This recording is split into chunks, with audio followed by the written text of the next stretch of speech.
Hello. হ্যাঁ, হ্যাঁ, হ্যাঁ। সেটাই।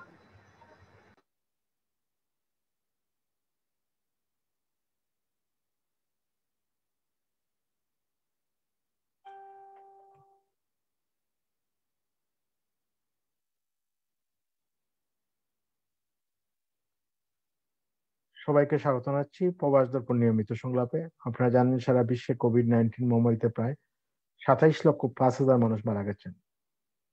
ব্রিটেনের কোভিডের ভ্যাকসিনের প্রায় 3 কোটি উপরে মানুষকে দেওয়া হয়েছে। এতে চিকিৎসকরা বলছেন ভ্যাকসিনের ফলে মানুষের মধ্যে অ্যান্টিবডি গড়ে উঠেছে বলে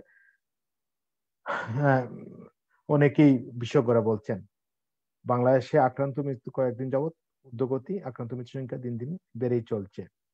কোভিড-19 কারণে সারা বিশ্ব জুড়ে বেকার সমস্যা দেখা দিয়েছে। একই সাথে আমাদের মধ্যপ্রাচ্যের বিভিন্ন দেশের প্রবাসীরা নানান সমস্যায় জর্জরিত।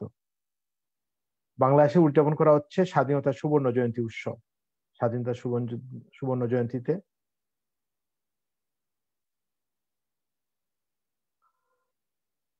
আমাদের এমপি মহোদয় সংযুক্ত হয়ে গেছেন। স্বাধীনতা সুবর্ণ জয়ন্তী নিয়ে মানুষের মধ্যে নানান আগ্রহ রয়েছে এবং মানুষের মধ্যে আকাঙ্ক্ষা অনেকের মধ্যে রয়েছে এবং মানে স্বাধীনতার 50 বছরে মানুষের মধ্যে প্রাপ্তি এবং অপ্রাপ্তি নিয়ে নানান আলোচনা সমালোচনা রয়েছে।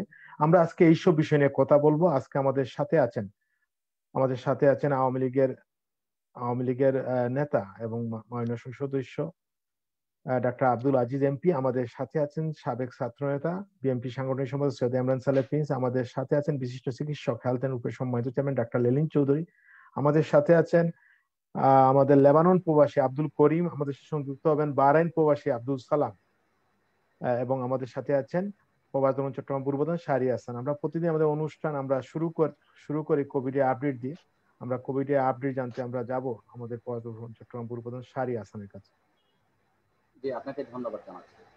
সেই সাথে আজকের অনুষ্ঠানে যারা সম্মানিত আলোচকবৃন্দ আছেন, দেশ এবং দেশের বাইরে থেকে অনুষ্ঠানটি যারা দেখছেন এবং শুনছেন, সবাইকে সন্ধিদান শুভেচ্ছা। 219টি পরীক্ষাগারে বাংলাদেশে গত 24 ঘন্টায় কোভিড-19 নমুনা পরীক্ষা করা হয়েছে 18,917 জন। এতে কোভিড-19 শনাক্ত হয়েছে 1,899 জনের শরীরে। গেল 24 ঘন্টায় কোভিড-19 আক্রান্ত হবার পর মৃত্যুবরণ করেছেন 18 জন এবং কোভিড-19 আক্রান্ত হবার পর গেল 24 ঘন্টায় সুস্থ হয়েছেন 1,618 জন। গেল 24 ঘন্টায় আইসোলেশনে নেওয়া হয়েছে 840 জনকে এবং আইসোলেশন থেকে ছাড় দেওয়া হয়েছে 97 জনকে। এটি ছিল 24 ঘন্টার চিত্র। সামগ্রিকভাবে বাংলাদেশে এই পর্যন্ত কোভিড-19 মোট নমুনা পরীক্ষা করা হয়েছে 43,68,111 জন। এ পর্যন্ত কোভিড-19 শনাক্ত হয়েছে মোট 5,66,838 জন। কোভিড-19 আক্রান্ত হয়ে এ পর্যন্ত দুঃখজনকভাবে মৃত্যুবরণকারীর সংখ্যা 8,642 এবং কোভিড-19 আক্রান্ত হওয়ার পর বাসায় হাসপাতালে বিভিন্নভাবে চিকিৎসা সেবা নিয়ে এ পর্যন্ত সুস্থ হয়েছেন 5,19,141 জন। 9,942 জন আইসোলেশনে আছেন এখন পর্যন্ত এবং এই পর্যন্ত আইসোলেশন থেকে ছাড় দেওয়া হয়েছে 92,080 জনকে। ক্রমবর্ধমান কোভিড-19 আবার নতুন করে যখন চাঙ্গা হচ্ছে তখন এই ছিল পরিস্থিতি, যেটি আজ থেকে 1 মাস বা 15-20 দিন আগেও সংখ্যায় অনেক কম ছিল মৃত্যুর হার এবং শনাক্তের পরিমাণ। সেক্ষেত্রে নতুন করে আমাদেরকে উৎকণ্ঠা এবং দুশ্চিন্তা, স্বাস্থ্য সুরক্ষায় আরও মনোযোগী হওয়া এবং এই বিষয়ে সরকার বা যথাযথ কর্তৃপক্ষের আরও গভীর মনোযোগ খুবই প্রয়োজনীয় বলে মনে করি। ধন্যবাদ সবাই। সাহেব, আমরা স্বাধীনতা সুবর্ণ জয়ন্তী পালন করছি। একটু যদি আপনি বলেন আমাদের মানে প্রাপ্তি এবং আমাদের অনেকে নানান সমালোচনা করছেন, অনেকে আবার আলোচনা করছেন আমাদের 50 বছর আমরা কি পেলাম না, একটু সংক্ষিপ্ত বলেন প্লিজ। জি, চমৎকার একটি প্রশ্ন করেছেন। আমি যতদূর মনে করি আজকে যারা সম্মানিত আলোচক আছেন তারা নিশ্চয়ই এই বিষয়ে অত্যন্ত গুরুত্বপূর্ণ কথাগুলো বলবেন, যেটি হয়তো আমার পক্ষে বলা সম্ভব হবে না। তারপরও খুব সংক্ষিপ্ত পরিসরে একজন গণমাধ্যম কর্মী হিসেবে যেটুকু বুঝতে চেষ্টা করি বা বুঝতে পারি সেটি হচ্ছে আমাদের প্রায় 1/2 বছর পেরিয়ে যাচ্ছে স্বাধীনতায়, যেটি বলছেন আপনি আমরা সুবর্ণ জয়ন্তী পালন করতে যাচ্ছি। নিশ্চয়ই অনেক প্রাপ্তি আছে আমাদের। জাতির পিতা বঙ্গবন্ধু শেখ মুজিবুর রহমান যেই বিশ্বাস থেকে, যে ভাবনা থেকে বাঙালি জাতিকে উজ্জীবিত করেছিলেন, একটা স্বাধীনতার স্বপ্ন দেখেছিলেন এবং সেই স্বাধীনতা তিনি তার রাজনৈতিক প্রজ্ঞা মেধা দিয়ে এই জনসাধারণকে, বাঙালিকে সাথে নিয়ে দেশটাকে স্বাধীন করা হয়েছে।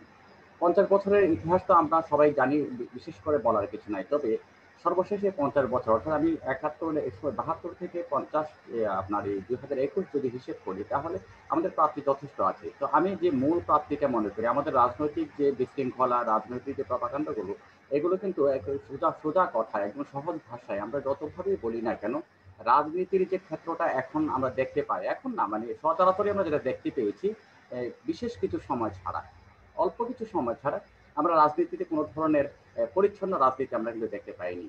অর্থাৎ যে রাজনীতি মানুষকে রাজনীতির প্রতি শ্রদ্ধাশীল করবে, রাজনীতিকদের প্রতি শ্রদ্ধাশীল করবে, সেই জায়গাটা কিন্তু আমরা নিই। এই কথাটা কিন্তু আমাদের রাজনীতিকে অস্বীকার করবেন স্বভাবতই তাদের বৈশিষ্ট্যগত কারণে। কিন্তু একজন গণমাধ্যম কর্মী হিসাবে আমরা যখন পথে ঘাটে, শিক্ষা প্রতিষ্ঠানে, অফিসে, আদালতে বিভিন্ন জায়গায় কথা বলি, তখন আমাদের নাগরিকদের রাজনীতির প্রতি একটা বীতশ্রদ্ধ একটা মনোভাব পরিষ্কারভাবে, স্পষ্টভাবে সেটা চলে আসে। এখন বলতে পারেন যে প্রচুর মানুষ রাজনীতি করছে, রাজনীতির সংস্কৃতি নিশ্চয়ই আপনি বড় বড় রাজনৈতিক দলগুলো কিংবা আমাদের যে শতাধিক রাজনৈতিক দল, আপনি যদি এখন বলতে বলেন, নাম বলতে বলেন, আমি হয়তো দু চারটার নাম ছাড়া বাকিগুলোর নামও বলতে পারবো না। সবাই জনসেবার জন্য একেবারে আপনার মাঠে ঘাটে, ময়দানে, ব্যানারে, পোস্টারে উপস্থিত আছে। নির্বাচন এলে আমরা অনেক নতুন নতুন রাজনৈতিক দলকে দেখতে পাই, যে যারা নির্বাচনে হয়তো শরিক হচ্ছেন কিংবা আপনার কারোর সঙ্গে যুক্ত হচ্ছেন দলগতভাবে। সেটাই হচ্ছে রাজনৈতিক কৌশল। সেটা হতেই পারে, সারা দুনিয়া ব্যাপী সেটি আছে, রাজনীতির গণতান্ত্রিক চর্চার মধ্যে সেই বিষয়টা পড়ে। কিন্তু রাজনীতির যে পরিচ্ছন্ন বিষয়গুলো, সেগুলো কিন্তু 50 বছর আমরা সুস্পষ্ট লক্ষ্য করিনি। বঙ্গবন্ধু শেখ মুজিবুর রহমান একটা পরিচ্ছন্ন রাজনীতি, একটা উন্নয়নশীল সমাজ এবং উন্নত সমাজ গঠনের জন্য স্বপ্ন দেখেছিলেন। 50 বছরে আমরা কিন্তু এখনো দেখি, অর্থাৎ আমি যদি স্পষ্ট করে কথাটা বলি, পত্রিকা বলুন, টেলিভিশন বলুন, আলোচক বলুন, বক্তারা বলুন, তারা কিন্তু এখনো, আমি যদি বলি যে নারীর নিরাপত্তা নিয়ে এখনো আমরা চিৎকার করি, নারীর চলাফেরার স্বাধীনতা নিয়ে আমরা এখনো চিৎকার করি। আমরা আপনি বা আমি, আমাদের ভাই, আমাদের বোন বা আমাদের মেয়েকে সন্ধ্যার পর বাইরে যাতায়াত করতে দিলে বা বাইরে গেলে আমরা খুব শঙ্কিত থাকি।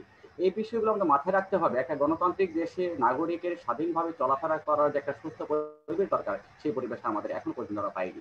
হ্যাঁ, আমি যদি বলি এভাবে, যে আমাদের সবচেয়ে বড় অর্জন সেটি হয়েছে আপনার বাংলাদেশের স্বাধীনতার বিপক্ষে যারা কাজ করেছে, যারা স্বাধীনতার প্রকৃত অর্থে শত্রু বলে আমরা তাদেরকে জানি, সে রাজাকারদের আপনার শাস্তির মুখোমুখি করে তাদের শাস্তি আপনার পরিপূর্ণভাবে তাদের সেই শাস্তিটা সম্পন্ন করা হয়েছে। এটি আমরা মনে করি আমাদের অনেক বড় একটা প্রাপ্তি। বঙ্গবন্ধু শেখ মুজিবুর রহমানকে যারা, তার পরিবারকে যারা খুন করেছিল, সেই কুলাঙ্গারদেরকে আমরা ফাঁসির কাছে ঝোলাতে পেরেছি, এটি আমাদের জন্য একটা বড় ধরনের প্রাপ্তি। নিশ্চয়ই উন্নয়নের যে ধারাবাহিকতা, সে জায়গায় আমরা নিশ্চয়ই গর্ব করতে পারি। বঙ্গবন্ধু স্যাটেলাইট থেকে শুরু করে, কর্ণফুলী ট্যানেল থেকে শুরু করে, মহাসড়কের যে উন্নয়ন হয়েছে, কিংবা আমরা পদ্মা সেতু তো সবাই বলি, সেগুলো মিলিয়ে, অর্থাৎ এই ধরনের অনেক বিষয়গুলো আছে যেগুলো আমাদেরকে অপ্রত্যাশিতভাবে, বলতে গেলে অপ্রত্যাশিতভাবে আমাদের কিন্তু অনেকটা উন্নয়নের একটা আপনার খুব বড় ধাপের দিকে নিয়ে গেছে। পাশাপাশি আমি যদি এভাবে কথাটা বলি, দেখুন আজকে আমি আগেও কথাটা বলেছি, আজকে দেখুন ঢাকা বলুন, চট্টগ্রাম বলুন, বড় বড় শহরগুলোতে, বড় বড় নগরগুলোতে আপনি দেখবেন ফুটপাতের মধ্যে দরিদ্র মানুষেরা আপনার ছোট ছোট ব্যবসা করছে, 5,000, 7,000, 10,000 টাকা বিনিয়োগ করে। আপনি নিশ্চয়ই জানেন, কিংবা আমরা অনেকে জেনে স্বীকার করতে চাই না, কিংবা বলি প্রমাণ দেন। প্রমাণ কোথেকে দেবেন আপনি? প্রমাণ দেওয়াটা কি এতই সহজ? সবাই জানে, কিন্তু তারপরে প্রমাণ দিতে হবে যখন আপনি তথ্য দিবেন, সেই বিষয়টা চলে আসে। কিন্তু গণমাধ্যমকে আমি স্পষ্টভাবে বলতে চাই, তারা কিন্তু প্রতিদিন 20 টাকা 50 টাকা চাঁদা দিয়ে ওখানে বসে দোকানদারিটা করে। চাঁদাটা কে নেয় আমরা জানি না। যারা জানে তারা কিন্তু জানে। এই 50 টাকা 20 টাকা চাঁদা কত হয় জানেন মাসে? কোটি কোটি টাকার হিসাব। এই টাকাগুলো কারা নেয়? কারা পায় টাকাগুলো? ভাগ বাটোয়ারা কাদের সাথে হয়? তাদেরকে প্রশ্রয় কারা দেয়? তাদেরকে নেতৃত্ব কারা দেয়? আমরা সবাই জানি, আমরা সবাই বুঝি।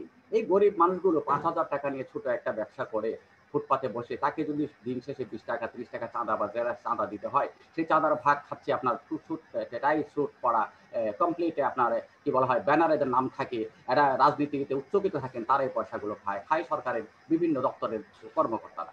তো এই জায়গাগুলোতে আমরা যে বিষয়টা দেখতে পাই, আমার স্বাধীন দেশে একটা গরিব মানুষ, সে স্বাধীনভাবে ব্যবসাও করতে পারবে না, তাকে চাঁদাবাজির আওতায় থাকতে হবে, চাঁদাবাজিদের আপনার নিয়ন্ত্রণে থাকতে হবে। সেটি কি হয়? সেভাবে যদি আমরা চিন্তা করি, একটা গণতান্ত্রিক দেশে মানুষকে যেভাবে সভ্য হওয়া উচিত, সেই জায়গাটা সম্ভবত আমাদের সরকারকে, নীতি নির্ধারকদেরকে, সমাজপতিদেরকে, গুরুজনদেরকে আরো ভাবা উচিত বলে আমি মনে করি। ধন্যবাদ সবাই। ধন্যবাদ শাহরিয়ার ভাই, আমাদের সাথে সংযুক্ত হয়েছেন। আমাদের বিএনপি সাংগঠনিক সম্পাদক সাবেক ছাত্র নেতা সৈয়দ ইমরান সালেহ প্রিন্স ভাই। প্রিন্সকে স্বাগত জানাচ্ছি। আমাদের সাথে আছেন মাননীয় সংসদ সদস্য এবং বিশিষ্ট চিকিৎসক আওয়ামী লীগ নেতা ডাক্তার অধ্যাপক মোহাম্মদ আব্দুল আজিজ এমপি। আমি সবাইকে স্বাগত জানাচ্ছি।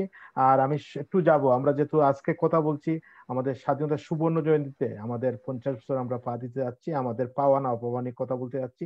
আমরা একটু যাব, একটু আমাদের সাথে সংযুক্ত হয়েছেন মধ্যপ্রাচ্যের দুইটি দেশ, লেবানন এবং বাহরাইনের দুইজন প্রবাসীকে রেখেছি। যে প্রবাসীরা বাহরাইনের প্রবাসী বাংলাদেশে আটকা পড়ে আছেন দীর্ঘদিন যাবৎ, ওনারা যেতে পারছেন না। আর লেবাননের প্রবাসীরা কেমন আছেন জানবো। আমি শুরুতে যাবো বাহরাইনের প্রবাসী আব্দুল সালাম।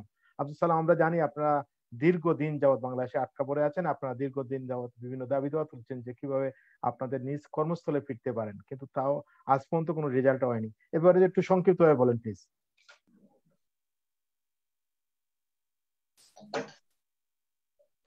ধন্যবাদ রূপক দা, ধন্যবাদ মাননীয় মন্ত্রী মহোদয় যে সব এখানে আছে, সবাইকে ধন্যবাদ। আমার কথা শুনতে পাচ্ছেন? হ্যাঁ, শুনে আচ্ছা, আপনি বলতে থাকেন, একটু সংক্ষিপ্ত করতে হবে এবং তাড়াতাড়ি বলেন প্লিজ।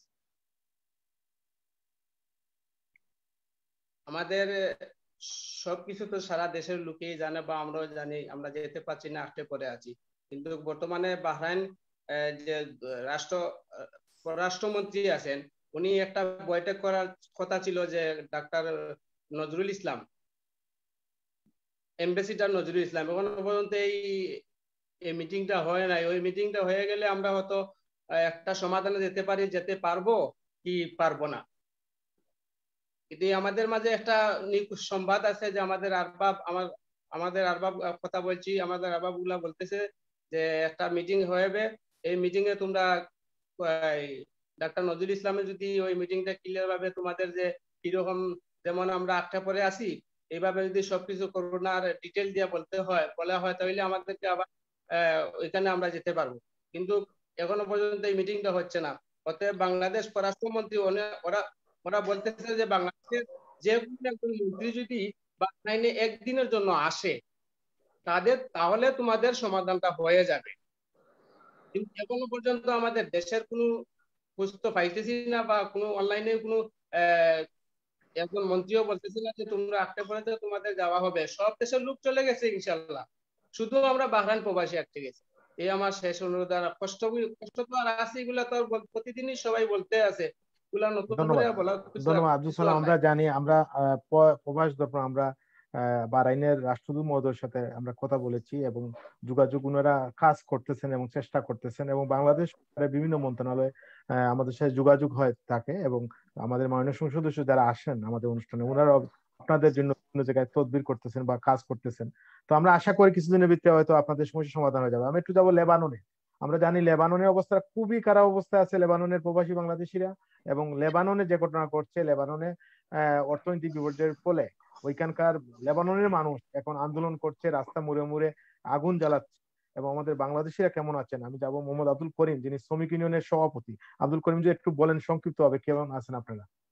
ধন্যবাদ উপস্থাপক, প্রবাস দর্পণের সঞ্চালক জনাব রূপচাঁদা রূপকদা ও উপস্থিত আছেন অতিথি প্যানেলের নেতৃবৃন্দ, সকলকে জানাচ্ছি লেবানন প্রবাসের পক্ষ থেকে আপনাদেরকে শুভেচ্ছা ও অভিনন্দন। দাদা, বিষয়টা হলো আপনি জানেন যে বিগত 1.5 বছরে লেবাননের রাজনীতির অস্থিরতার প্রেক্ষিতে ডলার সংকট, অর্থনৈতিক সংকটের কারণে তাদের রিজার্ভ ফান্ড সৈন্য এবং দেশের সর্বশেষ এখনো তারা একটি মন্ত্রী পরিষদ দীর্ঘ 1.5 বছরও গঠন করতে পারেনি। এমন অবস্থায় দেশের করোনা সহ সবকিছু মিলিয়ে দেশটি একেবারে দারিদ্র সীমার নিচে এখন প্রায় 60% লোকে বাস করছে, যেমনটি রিপোর্টে আমরা দেখছিলাম। এই এমত অবস্থা আমরা এখানে 1,50,000 শ্রমিক ছিলাম। বিগত একটি বছরে প্রায় 30 থেকে 40,000 লোক দেশে বৈধ এবং অবৈধ ভাবে দেশে গেছেন, এবং কিছু লোক ইউরোপের পথেও পাড়ি দিয়েছেন। সর্বশেষ আমরা যারা এখানে আছি তারা কেউ বেশিরভাগ লোকই কর্মহীন অবস্থায় আছি। যারাও আছি তাদের শতকরা 10 বা 15% লোক কর্ম করছি, আর অন্য লোকেরা এখনো কোনো কর্ম করছে না। যাদের ঘর ভাড়াও দিতে পারছে না এবং বেকারত্ব জীবনযাপনে যারা নিজেরা একবেলা ঠিক মতো খেতে পারছে না, এবং বাংলাদেশ থেকেও টাকা আনতে আর তারা পারছে না। এমনকি সর্বশেষ দেশে যে যাবে সে অর্থটুকু আমাদের এই লেবানন প্রবাসীদের অনেকের হাতে নেই। বিশেষ করে বাংলাদেশে যেতে হলে এই মুহূর্তে $400 দরকার, যার ফলশ্রুতিতে $400 এখানে করতে গেলে একটা স্বপ্ন ছাড়া আর অন্য কিছু না। আপনি জানেন যে বর্তমানে ডলার রেটটা 1.12 পয়েন্টে দাঁড়িয়েছে, অর্থাৎ $1 12 লাখ লিরা দিয়ে এখন কিনতে হচ্ছে, এমনই পরিস্থিতি। যার ফলশ্রুতিতে যদি আপনি $400 করতে যান, তাহলে আপনাকে করতে হবে 4×48, অর্থাৎ 5 মিলিয়নের ঊর্ধ্বে লেবানিজ লিরা, যার অর্থ দ্বারা যে একটি বছর বা 2 বছর শ্রম দিয়েও সে অর্থটা একখানো করা সম্ভব না, এবং ওই লোক $400 জোগাড় করেও দেশে যাওয়া সম্ভব না। এমনই অনেক শ্রমিক আছেন যারা $400 জমা দিতে পেরেছেন, তারা কিন্তু দেশে গেছেন বা জমা দিচ্ছেন, বা 10টি ফ্লাইট ইতিমধ্যে বাংলাদেশ বিমানের মাধ্যমে নিয়ে গেছে। কিন্তু আমরা দীর্ঘদিনেই আমাদের লেবানন প্রবাসীদের থেকে একটি অনুরোধ ছিল সরকারের প্রতি, যে আমাদের লেবানন প্রবাসীরা খুব করুণ পরিস্থিতি আছে, একবেলা ঠিক মতো ভাত খেতে পারছি না, যেখানে অন্যের থেকে সাহায্য নিয়ে রাস্তায় ইসবেলি বা ময়লা টুকে ট্রাঙ্ক টুকে বিক্রি করে জীবন ধারণ করতে হচ্ছে, সেখানে $400 অনেকে জোগাড় করার মতো নয়। তাই সরকারের কাছে আমাদের একটি আবেদন ছিল যে সরকার যাতে আমাদেরকে অন্তত সরকারি খরচে নিয়ে যাওয়া হয়। কিন্তু অতি দুঃখবহ যে বাংলাদেশ সরকারের পার্লামেন্টে 3 জন মাননীয় সংসদ সদস্য এই বিলটি উপস্থাপন করেছেন লেবানন বিষয়, এমন আমাদের সাথে অসংখ্য মাননীয় সংসদ সদস্য এবং প্রতিমন্ত্রীরা টকশো করে আমাদের বিষয়টা জেনেছেন। জানার পরেও এখনো পর্যন্ত আমাদের বিষয় একটি সুরও আনেন নাই। আমরা অতি দুঃখ ভয় বাংলাদেশ সরকারকে, আমরা এই যদি মহামারী করোনা না হতো, লেবাননের এই পরিস্থিতিটা না হতো, তাহলে আমরা কখনো হতো এই দাবিটা করতাম না। ধন্যবাদ করিম ভাই, ধন্যবাদ। আবার আসবো, আমাদের ধন্যবাদ সংক্ষিপ্ত করতে হবে। আমরা আমাদের মাননীয় পরিক্রমণ থেকে আমাদের অনুষ্ঠান রেখেছিলাম, আপনারা লেবাননের আপনারা কথা বলছিলেন, আমাদের মাননীয় 3জন সংসদ সদস্য সংসদে কথা বলেছেন। বিল হচ্ছে অন্য ব্যাপার, বিল কোন নাই, সংসদে কথা বলেছেন, গত প্রথম সংসদে কথা বলেছেন। এবং আমরা জানি যে বাংলাদেশ সরকার আপনার কাজ করছে। একটা বিষয় হচ্ছে যে আমাদের মাননীয় প্রধানমন্ত্রী কিন্তু এই প্রবাসী ব্যাপারে খুব আন্তরিক। আমরা জানি যে আমলাতান্ত্রিক জটিলতার কারণে অনেক কিছুই আমাদের মাননীয় প্রধানমন্ত্রী জানেন না, যার ফলে অনেক সমস্যার সমাধান হয় না। আসবো আপনার কাছে আবার আব্দুল করিম। আমি যাবো, আমাদের সাথে আছেন বিশিষ্ট চিকিৎসক, হেলথ এন্ড উপসম্মানিত চেয়ারম্যান ডাক্তার লেলিন চৌধুরী। লেলিন ভাই, আমরা দেখতে পাচ্ছি যে বাংলাদেশে আবার কোভিড এর আক্রান্ত সংখ্যা, মৃত্যু সংখ্যা বাড়ছে কয়েকদিন যাবত। এই ব্যাপারে আপনি বিভিন্ন টেলিভিশনে, বিভিন্ন মিডিয়া নিজের একালাকি করেন, কথা বলছেন, কি বলবেন? এই যে আবার বাড়ছে, এবং সবচেয়ে ভয়ানক ব্যাপারটা হচ্ছে যে অনেকেই বলছেন ইউকে বা সাউথ আফ্রিকার যে ভাইরাসের যে রূপটা, ওইটাই বাংলাদেশে ধরা পড়ছে। কিন্তু আমরা দেখতে পেয়েছি যে ইউকে তে এই মানে যে এই যে ভ্যাকসিন এই এর কারণে, এই কোভিড এর এই অবস্থার কারণে অনেক লোক মারা গেছেন, অনেক লোক, এবং ইয়ংরা মারা গেছে। আপনি কি বলবেন? ধন্যবাদ। আমি শুরু করছি প্রথমে একটি ভালো সংবাদ দিয়ে। বিশ্বব্যাপী অক্সফোর্ড অ্যাস্ট্রাজেনেকার ভ্যাকসিন, যেটি বাংলাদেশেও দেওয়া হচ্ছে, সেটির কার্যকারিতা নিয়ে বেশ কিছু প্রশ্ন উঠেছিল, এবং যে কারণে ইউরোপের অনেকগুলো দেশ এই ভ্যাকসিন দেওয়াটি সতর্কতামূলক পদক্ষেপ হিসেবে স্থগিত রেখেছিল। গতকাল ইউরোপিয়ান মেডিসিন এজেন্সি তারা মিটিং করেছে, এবং তাদের সভাতে তারা দেখেছে, সমস্ত তথ্যপাত্র বিশ্লেষণ করে যে অক্সফোর্ডের টিকাটি মানুষের জন্য নিরাপদ এবং কোনো পার্শ্ব প্রতিক্রিয়া তৈরি করে না, এবং তারা বলেছেন এটি মানুষকে দেওয়া যায়। সেই প্রেক্ষাপটে আজকে ইউরোপের বেশ কয়েকটি দেশ ঘোষণা করেছে তারা আবার অক্সফোর্ডের টিকা দেবে, এবং ইতিমধ্যে বিশ্ব স্বাস্থ্য সংস্থা বলেছে অক্সফোর্ডের টিকা মানুষের জন্য নিরাপদ, এবং ব্রিটেনের যে মেডিকেল এজেন্সি তারাও বলেছে নিরাপদ। সব অর্থে বাংলাদেশের মানুষের মধ্যে অ্যাস্ট্রাজেনেকার টিকা নিয়ে যে দ্বিধা সংশয় ছিল সেটি দূর হয়েছে। কিন্তু আমরা বাংলাদেশে করোনা নিয়ে একটি বিপজ্জনক মোড়ে দাঁড়িয়েছি।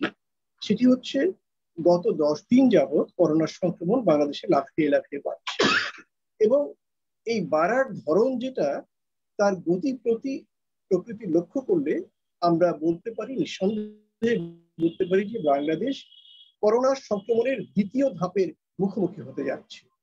এবং এই সময় করোনার চরিত্রগুলো হচ্ছে আগের তুলনায় এটার সংক্রমণের কিছু বৈশিষ্ট্যের পার্থক্য আমরা দেখছি।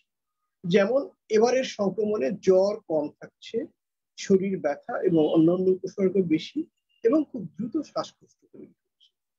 যারা হাসপাতালে আসছে তাদেরকে হাই ফ্লো অক্সিজেন আগের তুলনায় বেশি সংখ্যক মানুষকে দিতে হচ্ছে এবং আইসিইউতে বেশি সংখ্যক মানুষকে নিতে হচ্ছে। ইতিমধ্যেই ঢাকা শহরের হাসপাতাল এবং আইসিইউ তাদের ধারণ ক্ষমতার শেষ পর্যায়ে চলে গেছে এবং মৃত্যুর হারও বাড়ছে। আগে যে বয়সের মানুষ সংক্রমিত হতো সেই বয়স্ক 60 মৃত্যু, এবার কিন্তু মধ্যবয়স্ক এবং অপেক্ষাকৃত কম বয়স্ক মানুষও বেশি আক্রান্ত হচ্ছে এবং মৃত্যুর হারও কিন্তু আগের চেয়ে বেশি। এটি একটি ব্যাপার। দ্বিতীয় ব্যাপার হচ্ছে বাংলাদেশে পরপর কয়েক সপ্তাহ যাবৎ আমাদের সংক্রমণের হার 5% বেশ কম ছিল, কোনো কোনো দিন 3%-এরও নিচে ছিল। ফলে মানুষজন অসতর্ক হয়ে পড়েছিল এবং আমাদের স্বাস্থ্য কর্তৃপক্ষের তরফ থেকে খুব ঢিলে ঢালা বার্তা মানুষের কাছে পৌঁছানো হচ্ছিল। সব মিলে মানুষজন অসাবধান হয়ে নানা জায়গায় দল বেঁধে ঘুরে বেরিয়েছে, যার ফলে এটি বাড়ছে, সংক্রমণটা বাড়ছে। একই সাথে জানুয়ারিতে আমাদের দেশে ইউকে ভেরিয়েন্ট অতি সংক্রমণশীল সেটি পাওয়া গিয়েছে এবং এটি জানুয়ারিতে পাওয়া গেলেও আমাদের দেশের মানুষকে জানানো হচ্ছে মার্চ মাসে, যেটি অবাধ তথ্য প্রবাহের যুগে এটি একটি সঠিক পদক্ষেপ না, অগ্রহণযোগ্য। একই সাথে আমাদের প্রতিবেশী দেশ ভারতে আমরা বলেছিলাম সাউথ আফ্রিকান ভেরিয়েন্ট এবং ব্রাজিলিয়ান ভেরিয়েন্ট পাওয়া গিয়েছে এবং আমরা জানি বাংলাদেশেও সাউথ আফ্রিকান ভেরিয়েন্ট পাওয়া গিয়েছে। আমাদের আশঙ্কা যে বর্তমানে যে হারে সংক্রমণ বাড়ছে এর পেছনে ইউকে ভেরিয়েন্ট অথবা সাউথ আফ্রিকান ভেরিয়েন্ট রয়েছে কিনা তার একটি খুব দ্রুত তদন্ত হওয়া দরকার। প্রচুর সংখ্যক স্বাস্থ্যবিজ্ঞানী আশঙ্কা করছে আগের সময়ের করোনা সংক্রমণ যদি বন্যা হয়ে থাকে তাহলে এখন যেটি সামনে আসতে পারে সেটি কিন্তু সুনামির মতো, অর্থাৎ বিপর্যয়টা আরো ভয়াবহ হবে। সেই বিপর্যয়ে আমাদের চিকিৎসা ব্যবস্থার সর্বোচ্চ সীমা ব্যবহার করেও কিন্তু আমরা পৃথিবীর অনেক দেশের মতোই এর চিকিৎসা করতে সমর্থ হব না। অতএব প্রতিরোধ করতে হবে। এই প্রতিরোধ করার জন্য ইতিমধ্যেই স্বাস্থ্য অধিদপ্তর 12 দফার একটি প্রস্তাব স্বাস্থ্য মন্ত্রণালয়কে পাঠিয়েছে, কিন্তু ইতিমধ্যেই আমরা খুব দুঃখজনক ভাবে দেখছি সেই 12 দফা প্রস্তাবের অনেকগুলোই, যেমন ভিড়, জনসমাগম, মেলা ইত্যাদি স্থগিত করার যে বিষয় সেটি মানা হচ্ছে না। একই সাথে মানুষকে মাস্ক পরা, স্বাস্থ্যবিধি মানার জন্য ব্যাপক হারে নতুন উদ্যমী যে প্রচার কাজ সেটির লক্ষণ আমরা দেখছি না এবং মানুষকে বাধ্য করার জন্য সক্রিয় আইনি বাধ্যবাধকতা বা আইন শৃঙ্খলা রক্ষাকারী বাহিনীকেও কিন্তু আমরা রাস্তায় দেখছি না। একই সাথে মার্কেটগুলোতে, শপিং মলগুলিতে, দোকানগুলিতে স্বাস্থ্যবিধি মানার জন্য যে বিধান ছিল সেটিও কিন্তু মানা হচ্ছে না। আজকেই ঢাকায় একটি বিশাল পরীক্ষা হয়েছে যেখানে প্রায় 5 লক্ষের মতো মানুষ একত্রিত হয়েছে। সব মিলে করোনা নিয়ে আমরা একটি অনিশ্চিত জায়গায় রয়েছি। আমরা জানি ইউরোপে, ব্রিটেনে, আমেরিকাতে যেখানেই করোনার দ্বিতীয় তৃতীয় ঢেউ এসেছে আমরা দেখেছি প্রথম ঢেউয়ের চেয়ে দ্বিতীয় ঢেউয়ে মানুষের মৃত্যু এবং ভোগান্তি বেশি হয়েছে। আমরা এটা আমাদের মনে রাখতে হবে। দ্বিতীয়ত, আমরা বারবার বাংলাদেশের টিকাদান সম্পর্কে বলেছিলাম যে প্রক্রিয়ায় নিবন্ধন করা হচ্ছে এতে শ্রমজীবী মানুষ, কৃষিজীবী মানুষ, প্রান্তিক এবং ভাসমান মানুষদের যুক্ত করা কঠিন হয়ে পড়বে। আমাদের সেই ভবিষ্যৎবাণী কিন্তু সত্যি হয়েছে। আমরা একসময় দিনে 2,25,000-এর বেশি টিকা দিয়েছি, এখন সেটি 1 লক্ষের নিচে চলে এসছে।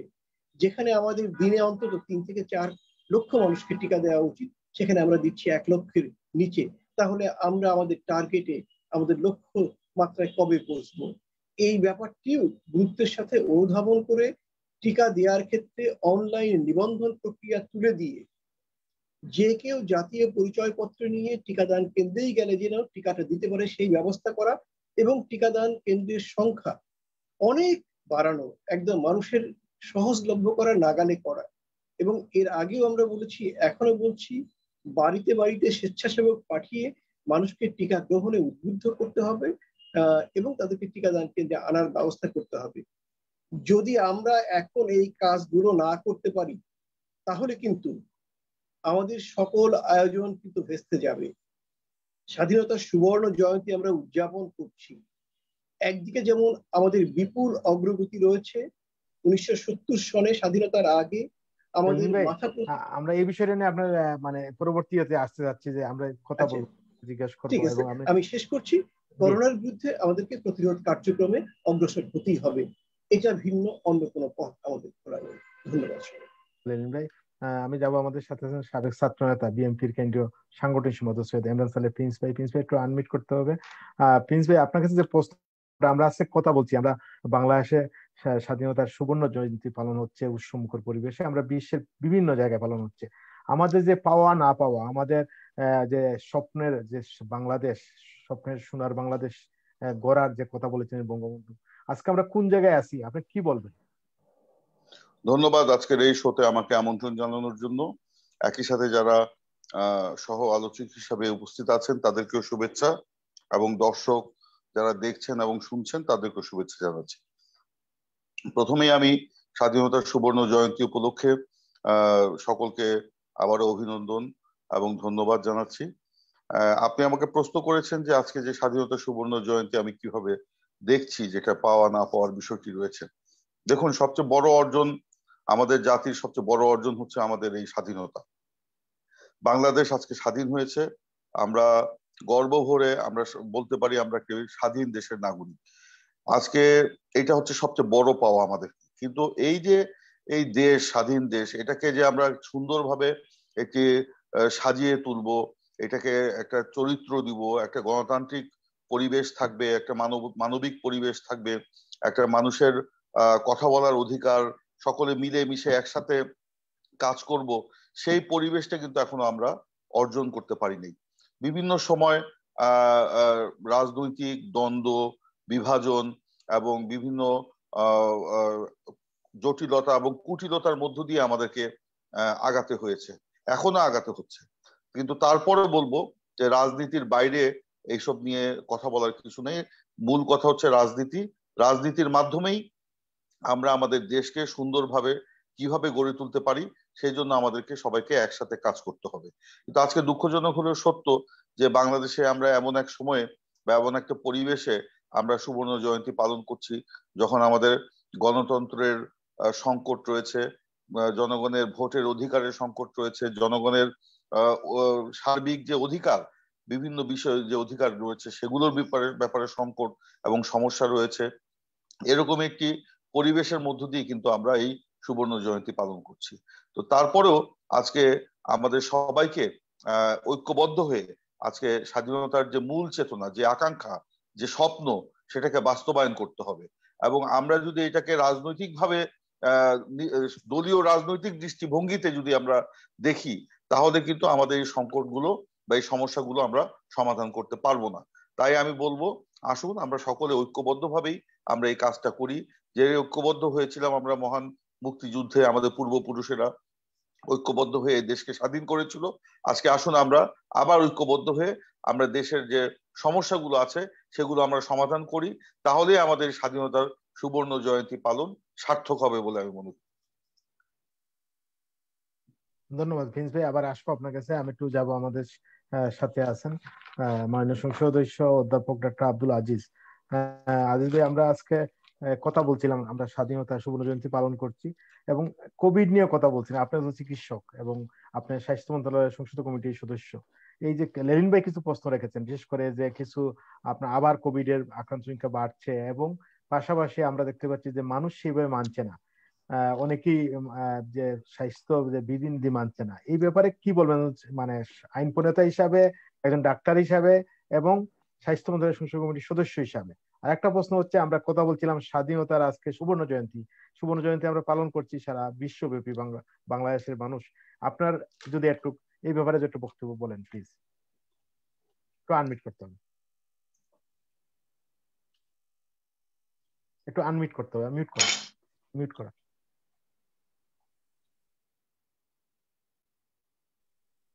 হ্যালো, শোনা যাচ্ছে? হ্যাঁ জি, শোনা যাচ্ছে। জি, আপনাকে অসংখ্য ধন্যবাদ, বিজ্ঞ আলোচকদের ধন্যবাদ, ধন্যবাদ অগণিত দর্শক যারা দর্পণের এই অনুষ্ঠান দেখছেন সারা বিশ্বব্যাপী, এবং স্বাধীনতা সুবর্ণ জয়ন্তীর অগ্রিম শুভেচ্ছা জানাচ্ছি সবাইকে। খুব সুন্দর কোশ্চেন করছেন করোনা নিয়ে। আপনি জানেন যে গত বছরের ডিসেম্বরের প্রথম সপ্তাহে চীনের উহান সিটিতে করোনা সংক্রমণ শুরু হয়। বাংলাদেশে মার্চ মাসের 8 তারিখে প্রথম আমরা একটা রোগী ডায়াগনোসিস করি। তারপর মার্চ মাসের 18 তারিখে একজন রোগী মারা যায়।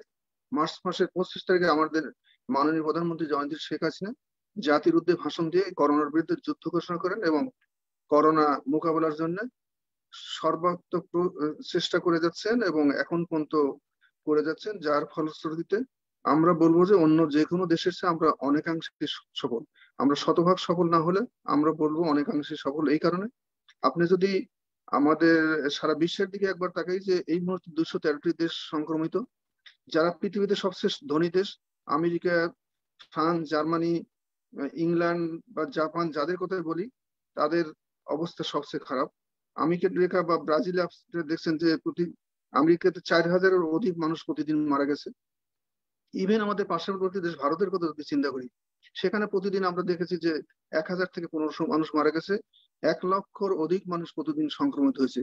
পাকিস্তানের অবস্থা আরো ভয়াবহ। সেক্ষেত্রে আমরা বলতে পারি যে বাংলাদেশে আমরা অনেকাংশে সফল। আমাদের যেমন রোগ নির্ণয়ের ক্ষেত্রে আমরা অনেকটাই সফল, চিকিৎসার ক্ষেত্রে আপনারা জানেন প্রথম দিক যেহেতু এই ভাইরাসটা নতুন, এর চিকিৎসা সম্বন্ধে অনেকেরই ডাক্তারদের ধারণা ছিল না, কারোরই ধারণা ছিল না। প্রথম দিকে আমরা চিন্তা করেছিলাম যে আমাদের ভেন্টিলেটর, আমাদের আইসিইউ সবচেয়ে বেশি লাগবে, না হলে এই করোনা মোকাবেলা করা সম্ভব না। কিন্তু পরে দেখলাম না, যেসব পেশেন্ট গুলাকে আইসিইউ বা ভেন্টিলেটরে ঢুকানো হচ্ছে তাদের মৃত্যু হার বেশি। কিন্তু সেই ক্ষেত্রে দেখা যাচ্ছে হাই ফ্লো নেজাল ক্যানুলা যাদের চিকিৎসা করা যাচ্ছে সেই রোগীগুলো ভালো হয়ে যাচ্ছে।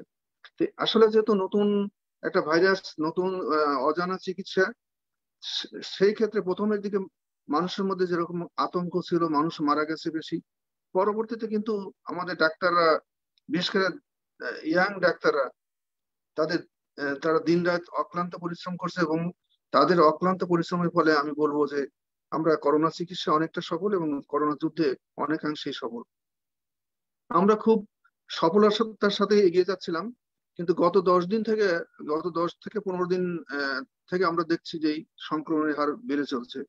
গতকালকেও 10.7% ডিটেকশন হয়েছে, কিন্তু এর আগে আমরা গত 2 সপ্তাহ আগে আমরা দেখবেন যে আমাদের এই সংক্রমণের ডিটেকশনের হার 3%-এর নিচে নেমে আসলো।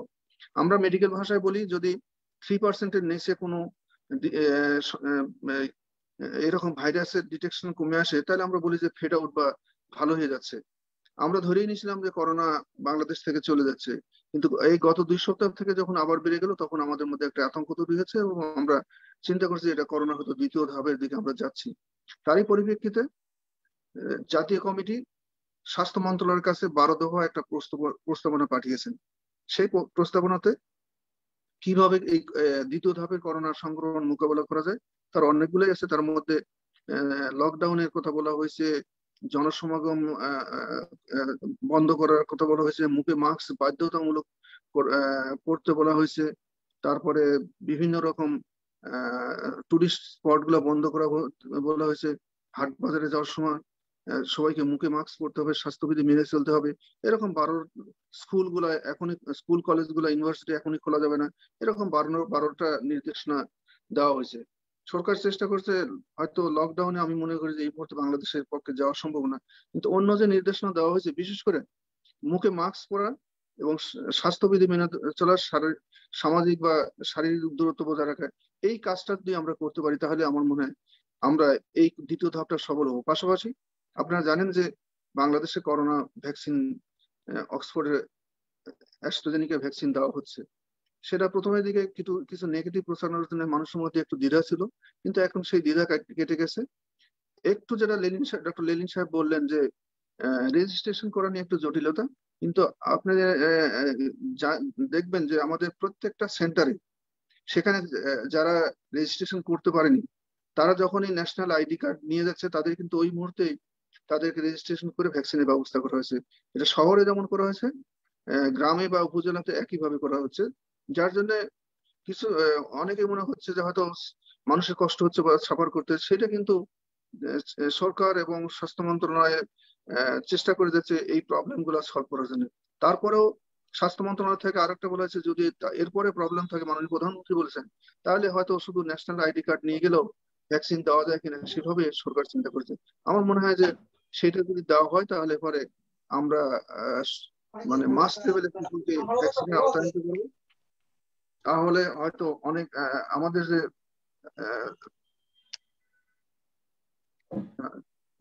যে সফলতার কথা আমরা চিন্তা করছি তার অনেকাংশেই সফল হবে বলে মনে করি। আমরা মনে করি যে সকল মানুষকে, বিশেষ করে 40 বছরের বয়স যাদের বেশি, তাদের সবারই ভ্যাকসিন নেওয়া উচিত। সম্প্রতি যে কেন আবার হঠাৎ করে করোনা সংক্রমণ বেড়ে গেল, এই ক্ষেত্রে আমরা যেটা দেখতে পাচ্ছি সেটা হচ্ছে যে সাউথ আফ্রিকা এবং ইংল্যান্ডের যে স্ট্রেইনটা বাংলাদেশে এসেছে, এইটার জন্য এই সংক্রমণটা বেড়ে গেছে। এটার ভ্যাকসিনে কাজ করবে কিনা সেটা নিয়েও অনেক প্রশ্ন উঠছে। এবং যে যে ভাইরাস গুলা বা মিউটেটেড ভাইরাস ইংল্যান্ড এবং সাউথ আফ্রিকা থেকে আসছে, এইটা আগের যে ভাইরাস ছিল তার চেয়ে 10 টাইম মোর ডেঞ্জারাস। অর্থাৎ তারা আগের ভাইরাসের চেয়ে 10 গুণ বেশি মাল্টিপ্লাই করতে পারে এবং সংক্রমিত করতে পারে, যার জন্য আবার সংক্রমণের হারটা বেড়ে গেছে। আমরা মনে করি যে জাতীয় কমিটি যে নির্দেশনা 12 দফা নির্দেশনা দিয়েছে, এটা যদি পালন করা যায় তাহলে আবারও আমরা এই ভাইরাস মোকাবেলা করতে আমরা সক্ষম হব এবং দ্রুত সময়ের মধ্যে আমার একটা প্রশ্ন, জি আবারও আমাদের ভাইরাস থেকে আমার একটা প্রশ্ন আছে প্লিজ। আমার একটা প্রশ্ন হচ্ছে যে বাংলাদেশে ভ্যাকসিন দেওয়া হয়েছে, আমাদের ইউকে তে ভ্যাকসিনে অ্যান্টিবডি গড়ে উঠেছে, চিকিৎসকরা বলছেন টেস্ট করা হচ্ছে। বাংলাদেশে কি অ্যান্টিবডি যে গড়ে মানে ভ্যাকসিন নেওয়ার ফলে অ্যান্টিবডি গড়ে উঠেছে, এরকম কি কোনো পরীক্ষা বা টেস্টের কোনো ব্যবস্থা আছে? হ্যাঁ, আপনি সুন্দর একটা কোশ্চেন করছেন। আপনি জানেন ইউকে তে যেমন তারা অ্যান্টিবডি টেস্ট করে দ্বিতীয় ভ্যাকসিন কবে 8 সপ্তাহ পরে দিবে না 12 সপ্তাহ পরে দিবে সেটা নিয়ে চিন্তা করতেছে। বাংলাদেশে কিন্তু সেই পরীক্ষাটা হচ্ছে। মাস লেভেলে বিভিন্ন জায়গায় সেন্টার খোলা হয়েছে এবং মানুষের মধ্যে টেস্ট করে দেখা হচ্ছে যে কত পার্সেন্ট মানুষের মধ্যে এই অ্যান্টিবডি তৈরি হচ্ছে। এইটা দেখার পরে তখন বাংলাদেশেও 8 সপ্তাহ পরে না 12 সপ্তাহ পরে ভ্যাকসিন দেওয়া হবে সেটার ব্যাপারে সিদ্ধান্ত নেওয়া হবে। যদিও প্রথমে বলা হয়েছিল 4 সপ্তাহ পরে, এখন বলা হচ্ছে 8 সপ্তাহ পরে, তবে এটা 12 সপ্তাহ পরেও যেতে পারে। এটা নির্ভর করবে অ্যান্টিবডি টাইটেল লেভেলটা কিভাবে কতটুকু ডেভেলপ করছে সেটা দেখার পরে সরকার অবশ্যই সিদ্ধান্ত নেবে বলে আমি মনে করি।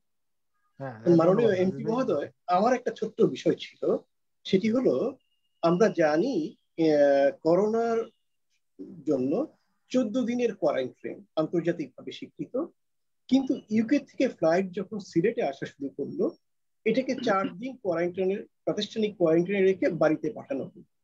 তারপর এটি 7 দিন কোয়ারেন্টাইনে রেখে বাড়িতে বাকি সময়টা হোম কোয়ারেন্টাইনে রাখার জন্য পাঠানো হলো। আমরা জানি হোম কোয়ারেন্টাইন বাংলাদেশে কার্যকর। এই প্রেক্ষাপটে স্বাস্থ্য অধিদপ্তর তাদের দিক থেকে স্বাস্থ্য বিজ্ঞানের ভিত্তিতে সুপারিশ করেছে যে 2 সপ্তাহ কোয়ারেন্টাইন করার জন্য, যেটা এখনো করা হয়নি। সেক্ষেত্রে আমি জানতে চাইবো মাননীয় এমপি মহোদয়, আপনারা কি স্বাস্থ্য সম্পর্কিত স্থায়ী কমিটির পক্ষ থেকে কারা 4 দিন এবং 7 দিন প্রাতিষ্ঠানিক কোয়ারেন্টাইনের ব্যবস্থা করেছিল তাদের কি জবাবদিহিতার আওতায় আনবেন? আপনি সুন্দর একটা কোশ্চেন করছেন। আসলে এই জিনিসগুলা আপনি জানেন যে স্ট্যান্ডিং কমিটির আসলে এইগুলা কাজ না। স্ট্যান্ডিং কমিটি একটা নীতি নির্ধারণী কমিটি। আমরা 4টা মিটিং করছি করোনা মোকাবেলার জন্য। করোনা বাংলাদেশে আসার আগেই, এটা সম্ভবত ফেব্রুয়ারি মাসের 17 তারিখে আমরা প্রথম একটা মিটিং করি, তারপরে মাসে 25 তারিখে সম্ভবত দ্বিতীয় একটা মিটিং করি। এরপরে করোনার জন্য কিছুদিন বন্ধ ছিল, করা যায়নি। এবং পরে আরো 2টা মিটিং করছে, 4টে মিটিং করেছে করোনা মোকাবেলা কিভাবে করা যাবে সেইগুলো নিয়ে। আপনি যে প্রসঙ্গ তুললেন, আসলে এই জিনিসগুলা জাতীয় কমিটি আছে এবং স্বাস্থ্য মন্ত্রণালয় এবং DG director general of health, এরাই এগুলা দেখার কথা। তা আপনি যেটা বললেন, আসলে আমি একজন ডাক্তার হিসেবে যেটা বলি সেটা হচ্ছে যে যেহেতু এই ভাইরাস আমরা বলতেছি 10 time more potent than the previous virus, সেই ক্ষেত্রে ডেফিনেটলি 14 দিনের কোয়ারেন্টাইনে রাখা উচিত ছিল। যেটা করছে একবার আমরাই একবার দেখলাম যে 7 দিনের কোয়ারেন্টাইনে রাখতেছে, আবার 4 দিনের, আবার 14 দিনের। এইটা আসলে করা আমি মানে বিং এ ডাক্তার আমি বলবো যে এটা ঠিক না। কারণ যেহেতু এই ভাইরাসটা খুবই ডেঞ্জারাস একটা ভাইরাস, বারবার মিউটেট হচ্ছে, আমি মনে করি যে এটাকে 14 দিনই রাখা উচিত ছিল। 14 দিন রাখলে হয়তো এই যে দ্বিতীয় ধাপের যে শুরু হয়েছে সেটা হতো না। আপনি হয়তো, আমরা যদি আরেকটু পিছনে যাই, আপনারা জানেন যে চীনের উহান থেকে যখন 500 মানুষকে ফিরিয়ে নিয়ে আসা হলো, তাদেরকে হাজি ক্যাম্পে রাখা হলো এবং একটা মানুষের কিন্তু করোনা হলো না। এরপরে ইটালি থেকে যে ফ্লাইটে আসলো সম্ভবত 136 জন মানুষকে নিয়ে আসা হলো। এই মানুষগুলাকে হাজি ক্যাম্পে রাখার জন্য সরকার চেষ্টা করলো, কিন্তু সামহাও সেটা ফেল করবে। এই লোকগুলা যখনই বিভিন্ন গ্রামে গেল, বিশেষ করে শিবচর আপনি জানেন মাদারীপুর, সেখানে প্রথম 3টে রোগী শনাক্ত হলো। তারপরে থেকে কিন্তু এই যে বাংলাদেশে এই সংক্রমণ শুরু হলো। আমরা যদি 136 জন মানুষকে কোয়ারেন্টাইনে রাখতে পারতাম তাহলে হয়তো বাংলাদেশের এই চিত্রটা আমাদের দেখতে হতো না। এটা আমার ব্যক্তিগত অভিজ্ঞতা বা আমার মানে নিজের পারসেপশন থেকে বলছি যে এটা এই জিনিসটা আমরা করতে পারতাম। দুঃখজনক সেটা হয়নি। এরও বিভিন্ন রকম গল্প শোনা হয়েছে যেটা আসলে আমরা প্রত্যাশা করিনি। তবে এই জিনিসগুলো কন্ট্রোল করে সাধারণত জাতীয় কমিটি একটা নির্দেশনা দেয়, সাজেশন দেয়, স্বাস্থ্য মন্ত্রণালয় এবং ডিজি হেলথ সেটাকে বাস্তবায়ন করে। এটাই হলো বাংলাদেশের প্রচলিত নিয়ম। আর মাননীয় প্রধানমন্ত্রী সার্বিক দিক দিয়ে সবকিছু মনিটর করেন, উনি মনিটর করছেন, উনি দিন রাত এইগুলা তদারকি করছেন বলেই আমার বিশ্বাস যে বাংলাদেশে করোনা মোকাবেলায় আমরা অনেকাংশে সফল, না হলে হয়তো পরিস্থিতি আরো খারাপের দিকে যেত। তারপরে সেকেন্ড যে ধাপ শুরু হয়েছে, আমার মনে হয় এটাও যদি আমরা একটু সচেতন হই, আমরা স্বাস্থ্যবিধি মেনে চলি, এটাও আমরা মোকাবেলা করতে পারবো।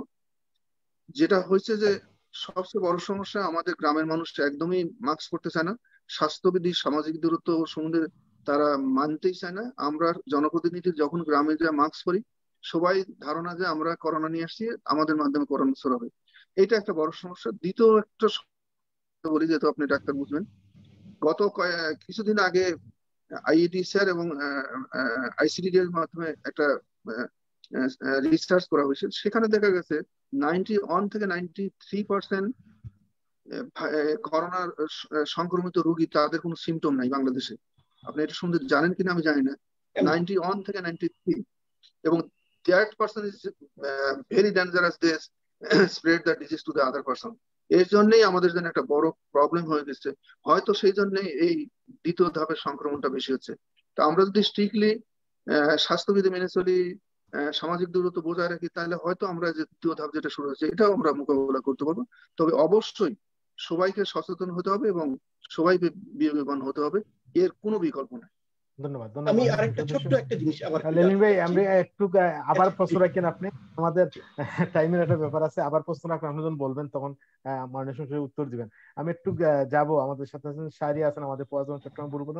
শাহরিয়ার ভাই, আপনার আমাদের দর্শকদের মতামত এবং আপনার মন্তব্য প্লিজ। জি, আবারও ধন্যবাদ জানাই আপনাকে। আমি আজকে যারা অনুষ্ঠানে কথা বলেছেন, বিশেষ করে আমাদের গুণীজনেরা ডাক্তার লেনিন চৌধুরী, যিনি চেয়ারম্যান হেলথ অ্যান্ড হোপ হাসপাতালে, এবং কথা বলেছেন সৈয়দ ইমরান সালেহ প্রিন্স, সাংগঠনিক সম্পাদক বাংলাদেশ জাতীয়তাবাদী দলের, এবং আমরা কথা শুনেছি মাননীয় সংসদ সদস্য professor doctor Mohammad Abdul Aziz MP.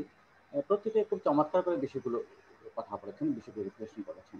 নতুন করে কিছু বলার নেই বা মতামতের কোনো বিষয় না, কারণ কি যে বিষয়গুলো আমাদের অনুধাবন করা উচিত সেই বিষয়গুলো আমাদের সামান্য আলোচকদের আলোচনা থেকে বেরিয়ে এসছে, এবং মাননীয় সংসদ সদস্য তার ব্যক্তিগত অভিমত থেকেও জানিয়েছেন যে বিষয়গুলো কিভাবে কি করা দরকার বা কি করা উচিত। আমার মনে হয় সুবর্ণ জয়ন্তীর একটা বিষয় আছে, নিশ্চয়ই সেটা আমরা উদযাপন করবো, অবশ্যই আমরা সেটাকে উদযাপন করবো। পাশাপাশি আমাদেরকে খুব খেয়াল রাখতে হবে যেগুলো আমরা খুব ভুলে যাই। যেমন আমাদের এই কোভিড-19 বেলায়, করোনা কালেও কিন্তু আপনি দেখুন পর্যটনের যেসব স্পটগুলো আছে ওখানে প্লাবন রয়েছে, বিয়ে অনুষ্ঠান, ইভেন কি রাজনীতি যে সভা সমাবেশ সেগুলো হচ্ছে। এখন বিষয় হচ্ছে পরে বুঝলে তো হবে না, এটা যে মহামারী আকার ধারণ করে সেই মৃত্যুর শিকার আমিও হতে পারি, আপনিও হতে পারেন। সেই ক্ষেত্রে আমাদের সরকার, নীতি নির্ধারক পর্যায়ে যারা আছেন, আমাদের যারা বিশেষজ্ঞ আছেন, তারা সম্মিলিতভাবে বিষয়টাকে আরো গুরুত্ব দিয়ে চিন্তা করে এই দেশের মানুষকে এই দেশটাকে নিরাপদ করা খুব দরকার বলে মনে করি। ধন্যবাদ। ধন্যবাদ শাহরিয়ার ভাই। আমি একটু যাব, আমাদের সাথে আছেন বাহরাইন প্রবাসী আব্দুল সালাম। আব্দুল সালাম, একটু সংক্ষিপ্ত হয়ে বলতে হবে, 1 মিনিটে বলবেন প্লিজ। একটু আনমিউট করতে হবে, মিউট করে একটু আনমিউট করতে হবে, একটু আনমিউট করেন আপনি, একটু আনমিউট করতে হবে, মিউট করে। আমি যাব লেবাননের, আমি সালাম ভাই আসতেছি, আপনি একটু আনমিউট করেন। আব্দুল করিম, লেবানন প্রবাসী। আব্দুল করিম ভাই, একটু সংক্ষিপ্ত বলতে হবে যে কি করা উচিত বলে মনে করেন আপনাদের লেবানন প্রবাসীদের জন্য বাংলাদেশ সরকারের। ধন্যবাদ রূপক দা ও প্রবাস দপন। আজকের অতিথি প্যানেলে আমি প্রথমে আমার বক্তব্য বলেছি, আমি আর ওইদিকে যাব না, আমি শুধু মাননীয় সংসদ সদস্য আছেন এবং মাননীয় নেতৃবৃন্দ আছেন, আমি শুধু বলবো যে লেবাননে বর্তমানে 20 থেকে 30,000 লোক খুবই বেকারত্ব আছে, তাদের একটি টাকাও নেই, তারা খুবই কষ্টজিত আছে, একবেলা খেতে পারে তো একবেলা খেতে পারে না, ঘর ভাড়া দিতে পারে না, কাউকে এমনই ভাবে জীবন চলছে। এখন তারা দেশে যাওয়ার জন্য অতি অপেক্ষমান আছে। আমি মাননীয় সংসদ এবং মাননীয় নেতৃবৃন্দের কাছে উদারত আহ্বান জানাবো যে সরকারের মাধ্যমে আমাদের এই প্রবাসীরা বিশেষ করে লেবানন থেকে যে সরকারি খরচে যাদের তাদেরকে নিয়ে যাওয়া হয় অতি বিলম্বে, এটাই আপনাদের কাছে আমাদের দাবি থাকবে। আরেকটি দাবি থাকবে, যারা আমরা প্রবাসে আছি, আমরা কিন্তু দীর্ঘ 1.5 বছর একটি টাকাও পরিবারকে দিতে পারি না। আমরা প্রবাসীর পরিবার কিন্তু কারো কাছে ধার চেতে পারি না, ভিক্ষা করতে পারি না, কিন্তু আমাদের এই পরিবারগুলো কি করে চলে? সরকার কিন্তু এই দিক দিয়ে কোনো মাথা ব্যথা নেই। যদি হতো তাহলে সরকার আমাদেরকে বিনা সুদে একটি ঋণের ব্যবস্থা করত।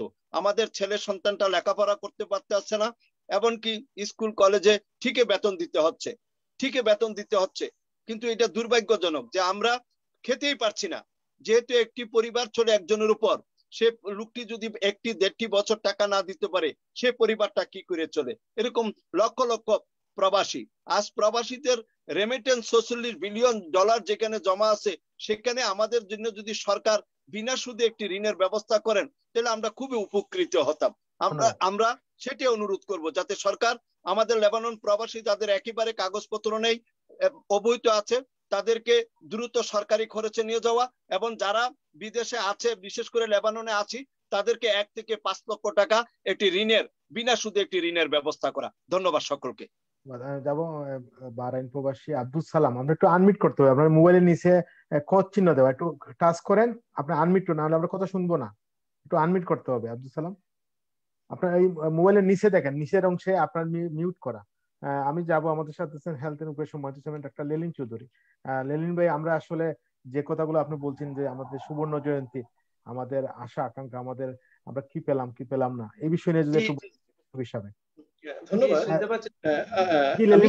লেলিন ভাই কাইন্ডলি আসতেছে আপনার কাছে, আমি একটু যাবো, আনমিট করতে পারছেন, আমি দুঃখিত, আমি ক্ষমা চাচ্ছি আপনার কাছে। যাবো আপনার আব্দুল সালাম, একটু বলেন, যদি সংক্ষিপ্ত বলতে হবে, কি করা উচিত বলে মনে করেন আপনাদের জন্য?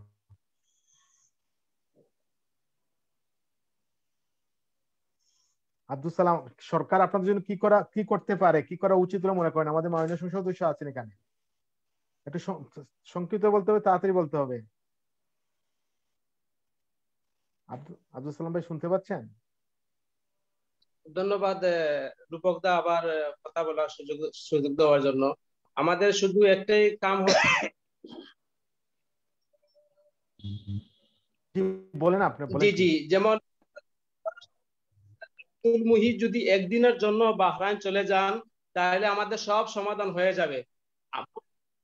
মানে প্রতিদিন করাচ্ছি যে ওইখানে একজন পররাষ্ট্রমন্ত্রী আছে, পররাষ্ট্রমন্ত্রীর সাথে একজন মন্ত্রী আব্দুল মুহিত সাহেব যদি যান, ডক্টর আব্দুল মুহিত সাহেব যদি যান, তাহলে আমাদের সমস্যাটা সমাধান হয়ে যাবে। ধন্যবাদ, বুঝতে পারছি আপনার কথা। শুনতে পাচ্ছেন? জি, আমরা বুঝতে পারছি, ধন্যবাদ আপনাকে। আমি যাব ডাক্তার লেনিন চৌধুরী গেছে। লেনিন ভাই, আমরা যে বিষয়টা বলতেছিলেন, আপনি প্লিজ যদি একটু বলেন। ধন্যবাদ। আমি প্রথমত মাননীয় এমপি সাহেবের মহোদয়ের নিকটে আমার একটি আবেদন থাকবে, সেটি হচ্ছে করোনার টিকার ব্যাপারে মানুষকে সঠিক তথ্য দেয়া। সেটা হলো যে করোনার টিকা নিলেই যে করোনা হবে না এমন না, তবে তখন করোনা হলে কেউ মারা যাবে না, কাউকে হাসপাতালে ভর্তি হতে হবে না, এবং তার লক্ষণগুলো খুব কম থাকবে। এই কারণেই মানুষকে করোনা টিকা নিতে হবে। এরকম একটি সহজ বার্তা সাধারণ মানুষকে পৌঁছে দেওয়ার জন্য যদি স্বাস্থ্য মন্ত্রণালয় একটি সাধারণভাবে একটি উদ্যোগ দিত, সহজ বোধগম্য ভাষায়, তাহলে কিন্তু টিকার ব্যাপারে মানুষের অনীহা কমত। এই ব্যাপারটি আমার অনুরোধ থাকবে। দ্বিতীয়, আমি স্বাধীনতার সুবর্ণ জয়ন্তীতে একটি প্রধান কথা বলবো যে আমরা 50 বছর উদযাপন করছি একটি স্বাধীন দেশ হিসেবে, এবং 1970 সনে যে দেশের মানুষের মাথা পিছু আয় ছিল, পার ক্যাপিটা ইনকাম ছিল $85, সেটা এখন প্রায় $22 থেকে $23 উন্নতি হয়েছে। তার মানে একটা বিশাল উল্লম্ফন ঘটেছে। এটা আমাদের অগ্রগতি, এবং নানা সূচকে, স্বাস্থ্য এবং জীবনযাপনের নানা সূচকে আমরা বিশাল অর্জন করেছি। কিন্তু তারপরে 2021 সনের 17 মার্চ যখন আমরা জাতির পিতা বঙ্গবন্ধু শেখ মুজিবুর রহমানের জন্ম শতবার্ষিকীর অনুষ্ঠান করছি, তখন সাল্লায় কিছু সাম্প্রদায়িক লোকের উস্কানিতে একটি গ্রামে বিবিসির ভাষ্য অনুযায়ী 70 থেকে 80টি পরিবারে আক্রমণ করা হয়েছে। সাধারণ মানুষের ভাষ্য অনুযায়ী 400 থেকে 500 বাড়িতে ভাঙচুর করা হয়েছে এবং 7 থেকে 8টি ব্যক্তিগত মন্দির লুণ্ঠন করা হয়েছে। বাংলাদেশের স্বাধীনতার যে ভিত্তি 4টি, তার মধ্যে একটি হচ্ছে ধর্মনিরপেক্ষতা। এখন স্বাধীনতার সুবর্ণ জয়ন্তীতে এই যে সাম্প্রদায়িক ক্ষত, এই ব্যাপারটিকে অবলুপ্তির জন্য আমাদেরকে কাজ করতে হবে। একই সাথে আমরা আজকে পার ক্যাপিটা ইনকাম, মাথা প্রতি যে আয় এত বেড়েছে, কিন্তু একই সাথে সমাজে ধন বৈষম্য অনেক বেড়ে গিয়েছে এবং কোটিপতির সংখ্যা এখন হাজারে নয় লক্ষে উপনীত হয়েছে। এই জায়গাটাতেও কিভাবে জনকল্যাণমুখী দৃষ্টিভঙ্গিতে কাজ করা যায়, সেই ব্যাপারটা বোধ হয় আমাদের স্বাধীনতার সুবর্ণ জয়ন্তী উদযাপনের প্রথম ব্রত হওয়া উচিত। কারণ অর্জন নিয়ে আমরা আনন্দিত হব, কিন্তু আত্মতুষ্টিতে ভুগে সেখানে থেমে যাব না। আমাদের যেতে হবে অনেক দূর, যেখানে গেলে আমাদের নেতা বঙ্গবন্ধুর ভাষায় বলতে যায়, বাংলাদেশের প্রত্যেকটা মানুষ সুখে শান্তিতে নিরাপত্তায় এবং তার ধর্মীয় মানবিক অধিকার সহ এই দেশে বাস করতে পারবে, সেই জায়গাটায় যেতে হবে। এই জন্য একদিকে যেমন পূর্ণ গণতন্ত্রের দরকার, তেমনি ধর্মীয় স্বাধীনতার দরকার, তেমনি সামাজিক এবং ধর্মীয় নিরাপত্তার দরকার, তেমনি অর্থনীতির ক্ষেত্রে কল্যাণমূলক দৃষ্টির দরকার। আমার ধারণা আমাদের মাননীয় এমপি মহোদয় তার জায়গায় থেকে এই লড়াইটাকে সামনে নিয়ে যাবে। ধন্যবাদ সবাইকে, ভালো। আমাদের 30 সেকেন্ড সময় দেবেন, আমি একটু মাননীয় সংসদ সদস্যের দৃষ্টি আকর্ষণ একটা বিষয় উল্লেখ করতে চাই। জি, সেটা হচ্ছে মাননীয় সংসদ সদস্য, আপনার একটু দৃষ্টি আকর্ষণ করে ভাবে আমি আজকে আমাদের এখানে দেখেছেন দুজন আপনার প্রবাসী আপনার কথা বলেছেন। আপনি কতটুকু জানেন আমার ঠিক জানা নেই, আমি একটু আপনাকে অবহিত করতে চাই যে লেবাননের যে ভদ্রলোক এখানে কথা বলেছেন, লেবাননে বাংলাদেশের প্রবাসী যারা ওখানে আছেন ওরা কিন্তু মানবতার জীবনযাপন করছে, ঠিক সেটি নয়, এর চাইতে নিম্নে কোনো ধাপ থাকে সেখানে তারা আছেন এবং সেখানে প্রচুর মানুষ আপনার দুঃখে কষ্টে যন্ত্রণায় আত্মাহুতি দিচ্ছে, অর্থাৎ সুইসাইড করছে। ওরা কিন্তু আপনার উচ্ছিষ্ট কুড়িয়ে কুড়িয়ে খাচ্ছে, ওদের হাতে কোনো টাকা নেই, পয়সা নেই, চিকিৎসা নেই, কোনো কিছু নেই। বিষয়গুলো আমরা বহুবার প্রবাস দপ্তরে উপস্থাপন করেছি, আমি সংক্ষেপে কথাটা বলতে চাইছি। দ্বিতীয় যে বিষয়টি হচ্ছে বাহরাইনের যে প্রবাসীরা আটকে আছেন এখানে, যিনি আকুতি করলেন, তাদের ওখানে ব্যবসা বাণিজ্য ফেলে এসেছে, ওদের ওখানে দোকান আছে, ব্যবসা আছে, বাণিজ্য আছে, চাকরি আছে, ওদের অনেক পাওনা টাকা পয়সা ওখানে রয়ে গেছে, তারা ফিরে যেতে পারছে না, দেশে বেকার, পরিবার চলছে না। দ্বিতীয়ত তারা আপনার এই অসহায় হয়ে এখন আপনার ফিরে যাওয়ার জন্য আকুতি জানাচ্ছে। এই জায়গাটা আমি একটা ছোট্ট একটা কথা বলতে চাই। লেবাননে ধরুন বাংলাদেশের বাইরে অন্যান্য যে দেশের লোকেরা লেবাননে থাকেন, কিংবা বাহরাইন বা কুয়েত থেকে যে লোকগুলো ছুটিতে বাংলাদেশে এসেছে, এইভাবে অন্যান্য দেশের যে লোকেরা তাদের দেশে যারা ছুটিতে গিয়েছে, কথাটা আমি একটু সহজ করে বলি, অর্থাৎ এই সমস্যাগুলো সমাধানের জন্য অন্যান্য দেশের নাগরিকেরা তাদের দেশের সরকার, তাদের দেশের দূতাবাসের মাধ্যমে খুব সহজে এরা পরিত্রাণ পেয়েছে, সমাধান হয়েছে বিষয়গুলো। শুধুমাত্র আটকে আছে বাংলাদেশের বাঙালি প্রবাসীদের জন্য এই বিষয়টা জটিল হয়ে আছে। সেই ক্ষেত্রে আমি একটু অনুরোধ করবো আপনাকে, আপনি জনপ্রতিনিধি, নিশ্চয়ই দেশ সেবায় মানুষের কল্যাণে আপনার ভাবনাগুলো কাজ করে, অবশ্যই বিশ্বাস করতে চাই পার্লামেন্টে আপনাদের অনেক অবদান থাকে। এই ক্ষেত্রে আপনি আপনার ব্যক্তিগত অবস্থান থেকে আপনি নিশ্চয়ই মাননীয় মন্ত্রী মহোদয়দের সাথে কথাবার্তা বলেন, আপনি নিশ্চয়ই সংসদে কথা উপস্থাপন করেন, সেই জায়গায় প্রবাসী ভাইদের দুঃখ কষ্টগুলো যদি একটু আপনি জেনে নিয়ে প্রয়োজন আপনাকে আমরা তথ্য দিয়ে সহযোগিতা করব, আরো বিশেষ তথ্য দিয়ে সহযোগিতা করব। আপনি যদি এই বিষয়ে একটু নিজের ব্যক্তিগত অবস্থান থেকে সরকারের সঙ্গে যোগাযোগ করে তাদেরকে এই দুর্দশা থেকে আপনার পরিত্রাণ পাওয়ার জন্য চেষ্টা করেন, তাহলে মনে হয় শত শত নয়, হাজার হাজার প্রবাসী উপকৃত হবে, সাথে সাথে লাখ লাখ পরিবার উপকৃত হবে। ধন্যবাদ আপনাকে। ধন্যবাদ জানাচ্ছি লেলিন ভাই, আমাদের অনেক সময় দেওয়ার জন্য কৃতজ্ঞতা প্রকাশ করছি। ধন্যবাদ শাহরিয়ার ভাই। আমি যাবো আমাদের সাথে বিএনপির সাংগঠনিক সম্পাদক, সাবেক ছাত্র নেতা সৈয়দ ইমরান সালেহ প্রিন্স ভাই গেছে। প্রিন্স ভাই, এর আগেও আমাদের বিভিন্ন অনুষ্ঠানে আপনি এই প্রবাসীদের নিয়ে কথা বলছেন। আজকে আমরা স্বাধীনতার সুবর্ণ জয়ন্তী পালন করছি, একদিকে লেবানন প্রবাসীদের কান্না দেখতে পাচ্ছি, বাহরাইন প্রবাসীরা আটকে পড়ে আছে। এই যে অবস্থা, সেই অবস্থা যে কি বলবেন?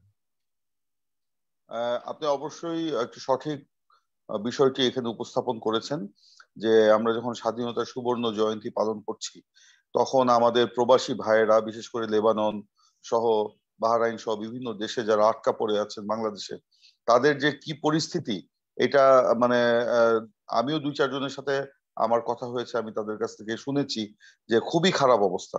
এবং লেবাননের অবস্থা তো কিছুক্ষণ আগে লেবানন প্রবাসী একজন ভাই বললেন সেখানে কি মানে একটা অমানবিক পরিস্থিতির সৃষ্টি হয়েছে, তাদের দেখাশোনারও কেউ নেই।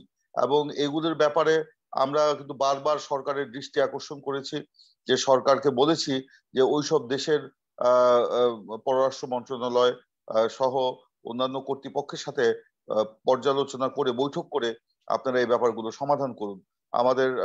আমরা বিভিন্ন সময় এই কথাগুলো বলেছি, কিন্তু সরকার আশ্বাস দিয়েছে, কিন্তু সেটা কিন্তু বাস্তবায়ন হয়নি। এই যে বললেন একজন ভাই যে আমাদের পররাষ্ট্রমন্ত্রী ওখানে গেলেই হবে, গিয়ে একটু কথা বললেই কিন্তু সমাধান হয়ে যায়, কিন্তু আমরা কিন্তু সেরকম কোনো পদক্ষেপ সরকারের পক্ষ থেকে দেখছি না। এটা দুর্ভাগ্যজনক। আর আপনি কান্নার কথা বললেন, প্রবাসীদের কান্না তো আমরা দেখছি, কিন্তু বাংলাদেশের মানুষের কান্নার কি আমরা দেখতে পাই না? আজকে বাংলাদেশে ধরেন যখন আমরা এই স্বাধীনতার সুবর্ণ জয়ন্তী পালন করছি, আমরা বলছি পার ক্যাপিটাল ইনকাম আমাদের অনেক বেড়ে গেছে, $2200, যদিও এটা নিয়ে মতান্তর রয়েছে, তারপরেও তর্কের খাতিরে ধরেই নিলাম $2200 আমাদের পার ক্যাপিটাল ইনকাম। কিন্তু সাধারণ মানুষের কি পরিস্থিতি? একজন গার্মেন্টস শ্রমিক বলেন, একজন কলকারখানার শ্রমিক বলেন, একজন রিক্সা চালক বলেন, একজন ক্ষুদ্র ব্যবসায়ী বলেন, তাদের কি অবস্থা? আমি কয়েকদিন আগে নিউ মার্কেটে গিয়েছিলাম, গাউসিয়া মার্কেটে গিয়েছিলাম একটি কাজে।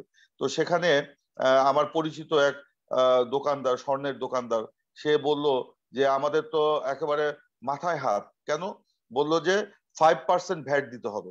তো বললো যে আমাদের এখানে এখন স্বর্ণের যেহেতু অনেক দাম বেড়ে গেছে, এখানে ক্রেতাও কমে গেছে, সেখানে যদি আমি 5% ভ্যাট ধরি তাহলে দেখা যাচ্ছে যে এইখানে কোনো ক্রেতা আসতেছে না, বরঞ্চ ক্রেতারা আপনার ভারতে, ইন্ডিয়াতে চলে গিয়ে সেখান থেকে আপনার 2% বা 2.5% তাদের যে ভ্যাট, সেখান থেকে বা 1% ভ্যাট, সেখান থেকে আপনার স্বর্ণ কিনে নিয়ে এসে বাংলাদেশে চলে আসছে।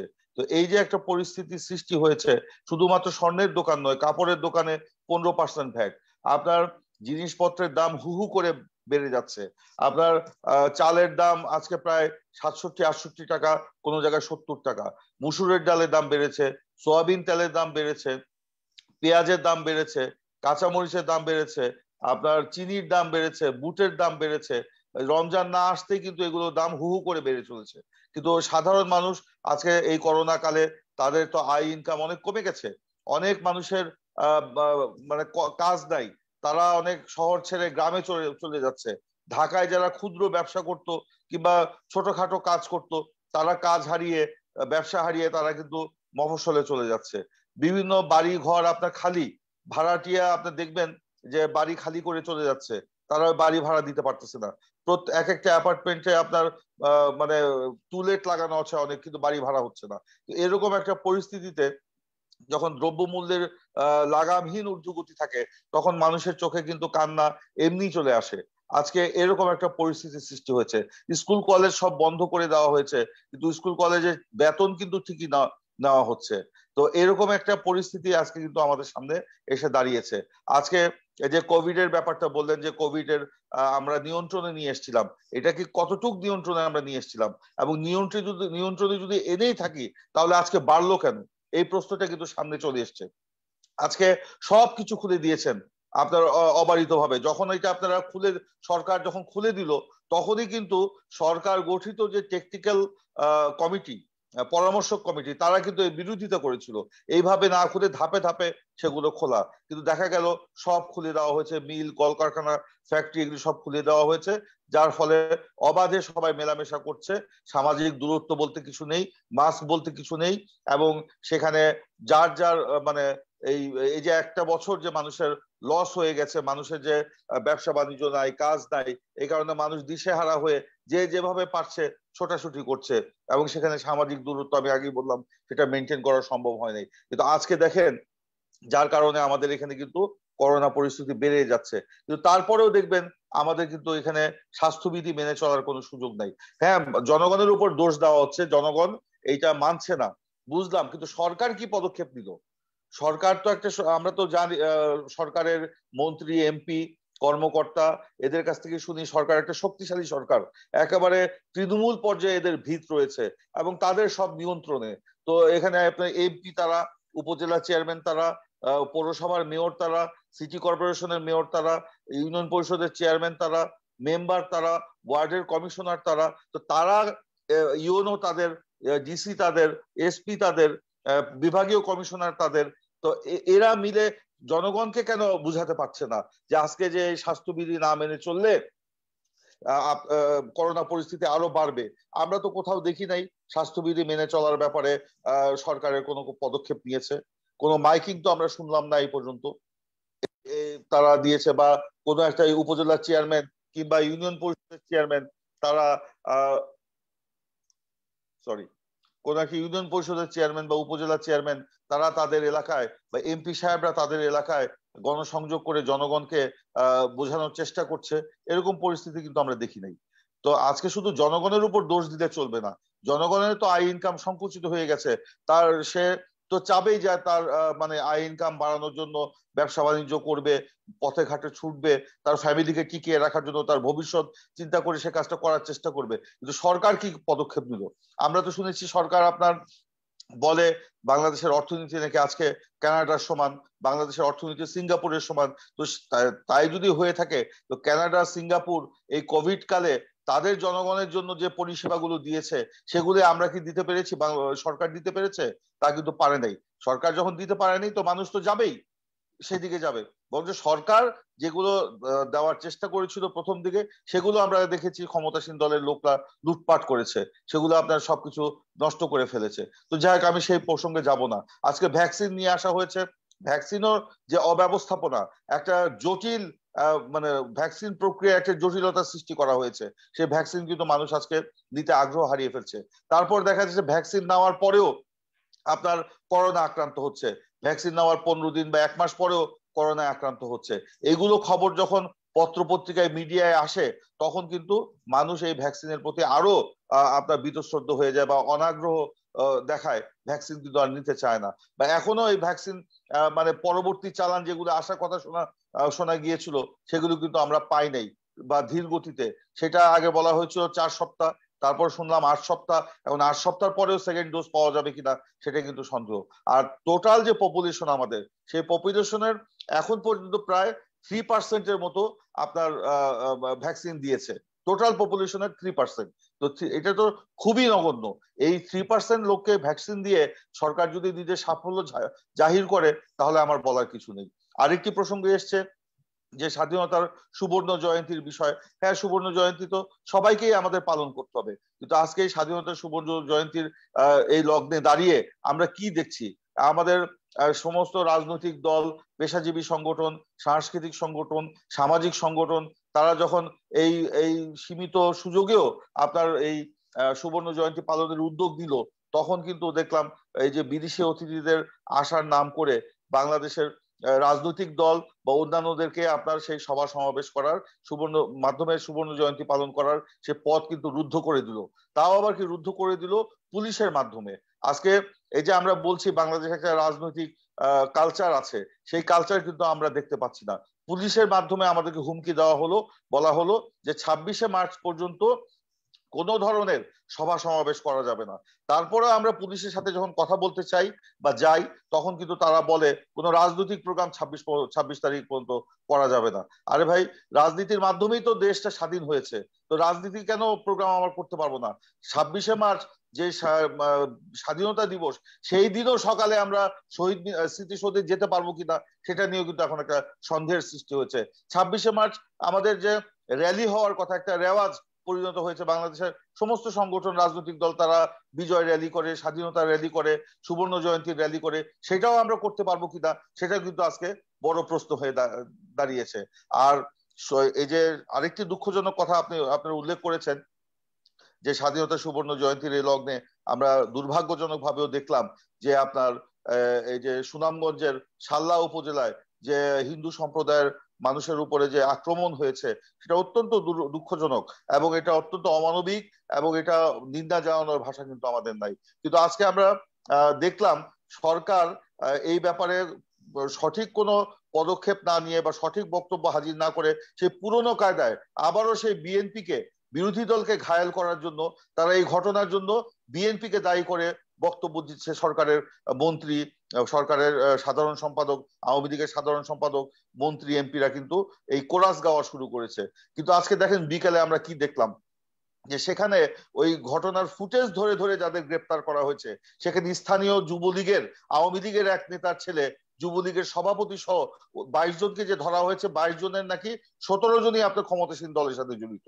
তাই যদি হয়ে থাকে তাহলে তো আজকে তো পরিষ্কার যে কারা ওই ঘটনার সাথে জড়িত ছিল, কারা ওই ঘটনা ঘটিয়েছে, ঘোলা পানিতে কারা মাছ শিকার করতে চায়। বলা হচ্ছে যে বিএনপি বা বিরোধী দল এই ঘটনা ঘটিয়ে মানে যখন বিদেশি অতিথিরা আসছে তাদের সম্মুখে মানে ইয়ে করার, দেশের ভাবমূর্তি নষ্ট করার জন্য কি ষড়যন্ত্র করছে। তাহলে ওই যুবলীগের যে সভাপতি, আওয়ামী লীগের যে সভাপতি, বা ওখানে আপনার যারা ধরা পড়লো ক্ষমতাসীন দলের সমর্থক নেতা কর্মী, তারা কি বিএনপির কর্মী? তারা তো আওয়ামী লীগের কর্মী। তারা কেন হামলার সাথে জড়িত থাকলো? ফুটেজে তাদের ছবি কেন পাওয়া গেল? এবং এই ধরা হয়েছে তো ওই অপরাধ, মানে যারা হামলার শিকার হয়েছে তাদের কাছ থেকে বক্তব্য দিয়ে, তাদের কাছ থেকে নাম নিয়ে এদেরকে ধরা হয়েছে। তো আজকে এইসব কথা বলে আমি এটা বলতে চাই যে তারা কিন্তু আসল ঘটনাকে আড়াল করার চেষ্টা করছে, কিন্তু সেটা বাস্তবিকভাবে পারবে না। এই যে স্বাধীনতা সুবর্ণ জয়ন্তীতে দাঁড়িয়ে আমরা দেখছি আজকে আমাদের ধর্মীয় স্বাধীনতার ব্যাপারেও কিন্তু আমাদের হস্তক্ষেপ হচ্ছে। গণতান্ত্রিক চেতনা আজকে ভুলুণ্ঠিত, মানুষের কথা বলার অধিকার নাই, স্বাধীনভাবে মত প্রকাশ করার অধিকার নাই। আপনি কয়েকদিন আগে দেখলেন স্বাধীনভাবে মত প্রকাশ করতে গিয়ে একজন লেখককে ডিজিটাল সিকিউরিটি অ্যাক্টে গ্রেপ্তার করা হয়েছিল, তাকে জেলখানায় নির্মমভাবে তাকে মৃত্যুর মুখে ঠেলে দেওয়া হয়েছে। আরেকজন কার্টুনিস্ট, কার্টুন এঁকেছে, তার জন্য তাকে গ্রেপ্তার করা হয়েছিল। তিনি মুক্তি পাওয়ার পরে, তার যখন আপনার মুক্তিও দিচ্ছিল না, জামিনও মিলতেছিল না, কিন্তু ওই মোস্তাক আহমেদের মৃত্যুর পর তার হঠাৎ করে জামিন হয়ে গেল। জামিন পাওয়ার পরে তিনি যে বিবৃতি দিলেন, যে সাক্ষাৎকার দিলেন, তো গা শিউরে উঠে। স্বাধীন দেশে কি এটাও সম্ভব?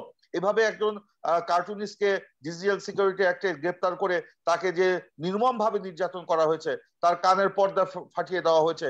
একটাই প্রশ্ন, যে আমরা এই বিষয় নিয়ে কথা বলছি এর আগেও, লিখেছে যে কার্টুনের চরিত্রগুলো কে, প্রধানমন্ত্রী, মন্ত্রী, না তাদের অভিভাবক? এই সব প্রশ্ন তাদেরকে করা হয়েছে। তো আজকে এগুলোর মাধ্যমে এটাই প্রমাণ হয় স্বাধীনতার সুবর্ণ জয়ন্তীতে দাঁড়িয়ে আমরা কিন্তু আমাদের কাঙ্ক্ষিত গণতন্ত্র আমরা পাই নাই। আমাদের সেই সাম্য, মানবিক মর্যাদা, ন্যায় বিচার, সেটা কিন্তু অনেক দূরে চলে গেছে আমাদের কাছ থেকে। এই অবস্থাতে দাঁড়িয়ে আমরা স্বাধীনতার সুবর্ণ জয়ন্তী পালন করছি এবং আমাদেরকে ঐক্যবদ্ধ হয়ে আজকে এইগুলোকে ফিরিয়ে নিয়ে এসে স্বাধীনতার যে মূল স্বপ্ন, যে আকাঙ্ক্ষা ছিল, এগুলোকে আমাদেরকে বাস্তবায়ন করতে হবে। আপনাদেরকে সকলকে ধন্যবাদ, আমি বিদায় নিচ্ছি। আল্লাহ হাফেজ, বাংলাদেশ জিন্দাবাদ। ধন্যবাদ কৃতজ্ঞতা জানাচ্ছি আনবেশ সময় দেওয়ার জন্য। আমি যাবো আমাদের মাননীয় সংসদ সদস্য অনুষ্ঠানে একবারে শেষ পর্যায়ে। মাননীয় সংসদ সদস্য যিনি দীর্ঘদিন ছাত্র রাজনীতি করে আওয়ামী লীগ করেছেন এবং যিনি চিকিৎসক এবং অধ্যাপক ডক্টর আব্দুল আজিজ এমপি মধ্যে যাবো। যে প্রশ্ন কথাগুলো বললেন Syed M S Saleh Prince ভাই, কি বলবেন মাননীয় সংসদ সদস্য? একটু আনমিউট করতে হবে প্লিজ, করতে হবে। হ্যালো, শোনা যায়? জি শোনা যায়। জি হ্যালো, শোনা যাচ্ছে? জি শোনা যাচ্ছে। জি বলেন প্লিজ। আপনাকে আবারও ধন্যবাদ জানাচ্ছি। আসলে প্রিন্স সাহেব যে কথাগুলো বললেন, এটা হয়তো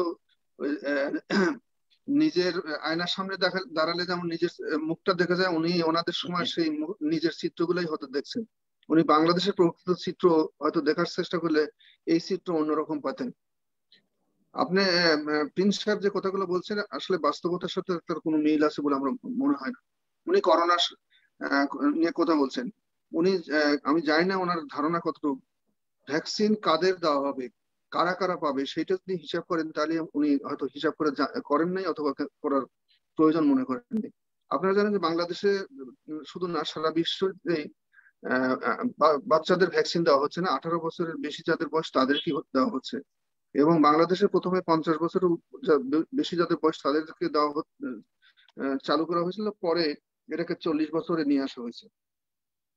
উদ্দেশ্য যে এখন পর্যন্ত সারা পৃথিবীতে যে ভ্যাকসিন গুলো আসছে, সেই ভ্যাকসিন গুলা বাচ্চাদের উপর ট্রায়াল হয়নি, যেহেতু বাচ্চাদের সংক্রমণের হার, মৃত্যুর হারও কম, এই জন্য। আর বাচ্চারা যেহেতু খুবই সেন্সিটিভ, কোনো একটা অঘটন ঘটলে সেটা নিয়ে অনেক সমালোচনা হবে, অনেক কিছু হবে, যার জন্য স্কুল কলেজ বন্ধ। এবং এই ভ্যাকসিনের ট্রায়াল গুলো হচ্ছে সাধারণত বড় মানুষগুলোর উপরে, যার জন্য বাচ্চাদের ভ্যাকসিন যদি আমরা বাদ দিই, যে বাংলাদেশের 17 কোটি মানুষও যদি ধরি, 40%-এর ঊর্ধ্বে বাচ্চা আছে বাংলাদেশে, সেই ক্ষেত্রে প্রায় দেখা যায় 7 কোটির মতো বাচ্চা আছে।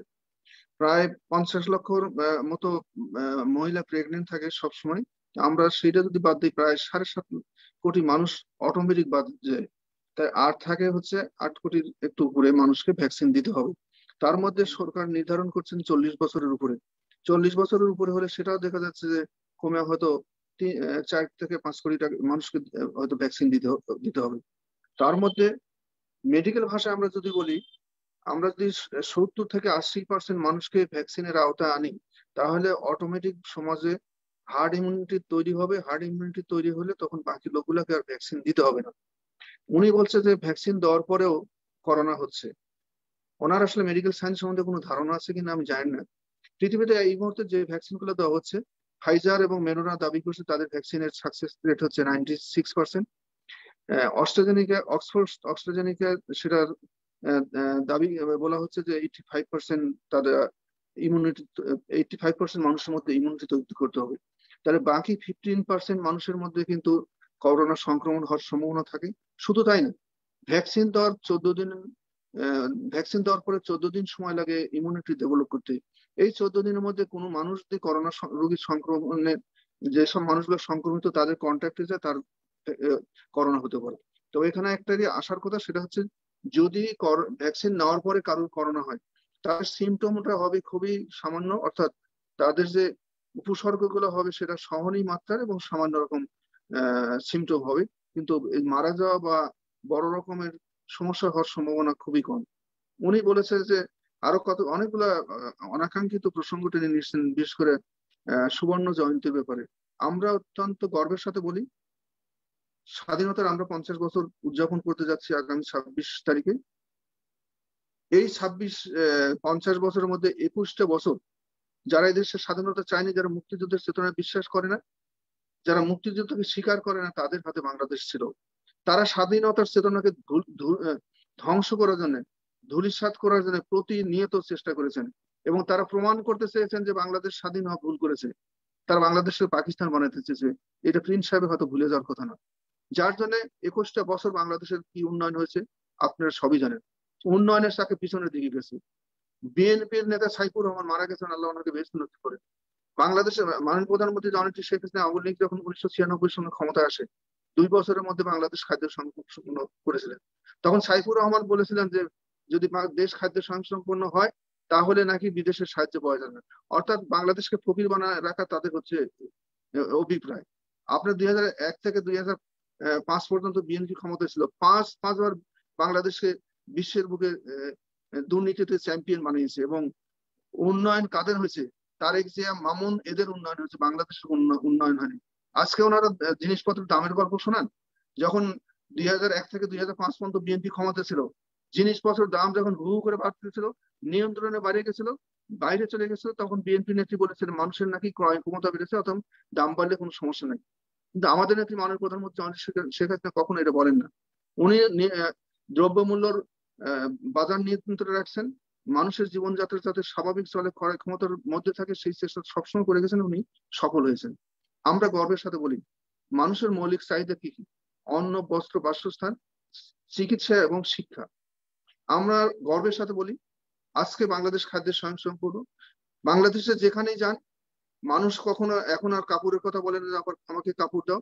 মানুষ উন্নয়ন চায়, রাস্তাঘাট চায়, স্কুল কলেজ, ধর্ম প্রতিষ্ঠান চায়। আমরা সংসদ সদস্য, আমরা গ্রামে যাই, আমরা জানি শিক্ষায় বাংলাদেশের যে উন্নয়ন হয়েছে। আমরা দাবি করি, ভারতের আপনি বিভিন্ন ভারতের পত্রিকা দেখেন, সেখানে বছরের প্রথম দিনে বাংলাদেশে মাননীয় প্রধানমন্ত্রী জননেত্রী শেখ হাসিনা সমস্ত সরকারি বেসরকারি শিক্ষা প্রতিষ্ঠানে বিনামূল্যে বই দেয়। ভারতে মাত্র গভর্নমেন্ট হাই স্কুলতে বা শিক্ষা প্রতিষ্ঠানে দেয়, সব প্রতিষ্ঠানে দিতে পারে না। আমরা জেন্ডার ইকুইটি চিন্তা করি, সেখানে আমরা ভারতের চেয়ে এগিয়ে আছি। আমরা যদি নিউট্রিশনের কথা চিন্তা করি, সেখানে বাংলাদেশে হাজারে 33 জন বাচ্চারা নিউট্রিশনে ভোগে, ভারতে 36 জন ভোগে। আমরা যদি আন্ডার 5 মর্টালিটি বলি, সেখানে আমরা তাদের চেয়ে এগিয়ে আছি। আমরা যদি করোনাকালীন সময়ের কথা বলি, ভারতের অর্থনীতি এই মুহূর্তে এই করোনাকালীন সময় 10.3% সংকুচিত হয়েছে, বাংলাদেশে 3.8% সম্প্রসারিত হয়েছে, পাকিস্তানে আরো ভয়াবহ অবস্থা। আমরা স্ট্যাটিস্টিক দিয়ে কথা বলি, আমরা গল্প শোনাই না। টিন সাহেব হয়তো এগুলো জানেন না থেকে এইসব কথাগুলো বলেন। গত বাংলাদেশের এই করোনাকালীন সময়ের জন্য কিছুটা সমস্যা, তার করোনা আগে এই গ্রামীণ অর্থনীতি যে শক্তিশালী হয়েছে, গত 200 বছরে বাংলাদেশের জনপদ কখনো গ্রামীণ অর্থনীতি এত শক্তিশালী ছিল না। মাননীয় প্রধানমন্ত্রী জননেত্রী শেখ হাসিনার দক্ষ নেতৃত্বে গ্রামীণ অর্থনীতিগুলো শক্তিশালী হয়েছে, মানুষ সুখে আছে, মানুষ আরামে আছে। মানুষ এখন গ্রামের মানুষ সুখে আছে, 3 বেলা ভাত খায়, রাত্রে শান্তিতে ঘুমায়, যেটা বিএনপি সময় ছিল না। বিএনপি সময় একটা গ্রুপ হাওয়া ভবন তৈরি করে হাজার হাজার কোটি টাকা লুটপাট করা হয়েছে, বিদেশে পাচার করেছে। খপ তৈরি করে কি করা হয়েছে সেগুলো আমার মুখে আমার বলা উচিত নয়, বলতে চাচ্ছি না। আমরা মনে করি এই মুহূর্তে করোনাকালীন সময়ের জন্য মানুষের কিছুটা সমস্যা হয়েছে, আমরা এটা স্বীকার করি। সরকার চেষ্টা করি, উনি বলতেছেন যে সরকার পদক্ষেপ নেয়নি, উনি হয়তো জানেন না দেখে এই কথাগুলো বলছেন। আমরা নির্বাচিত সংসদে আমরা জানি করোনা সংক্রমণের শুরুর আগে থেকে আমরা 7 দিন মাইক দিয়ে জনগণকে সচেতন করেছি। আমাদের ছাত্র ভাইরা যারা বিভিন্ন শিক্ষা প্রতিষ্ঠান থেকে এসেছে, নিজেদের পয়সা দিয়ে বাড়িতে বাড়িতে আমরা ত্রাণ পৌঁছে দিয়েছি।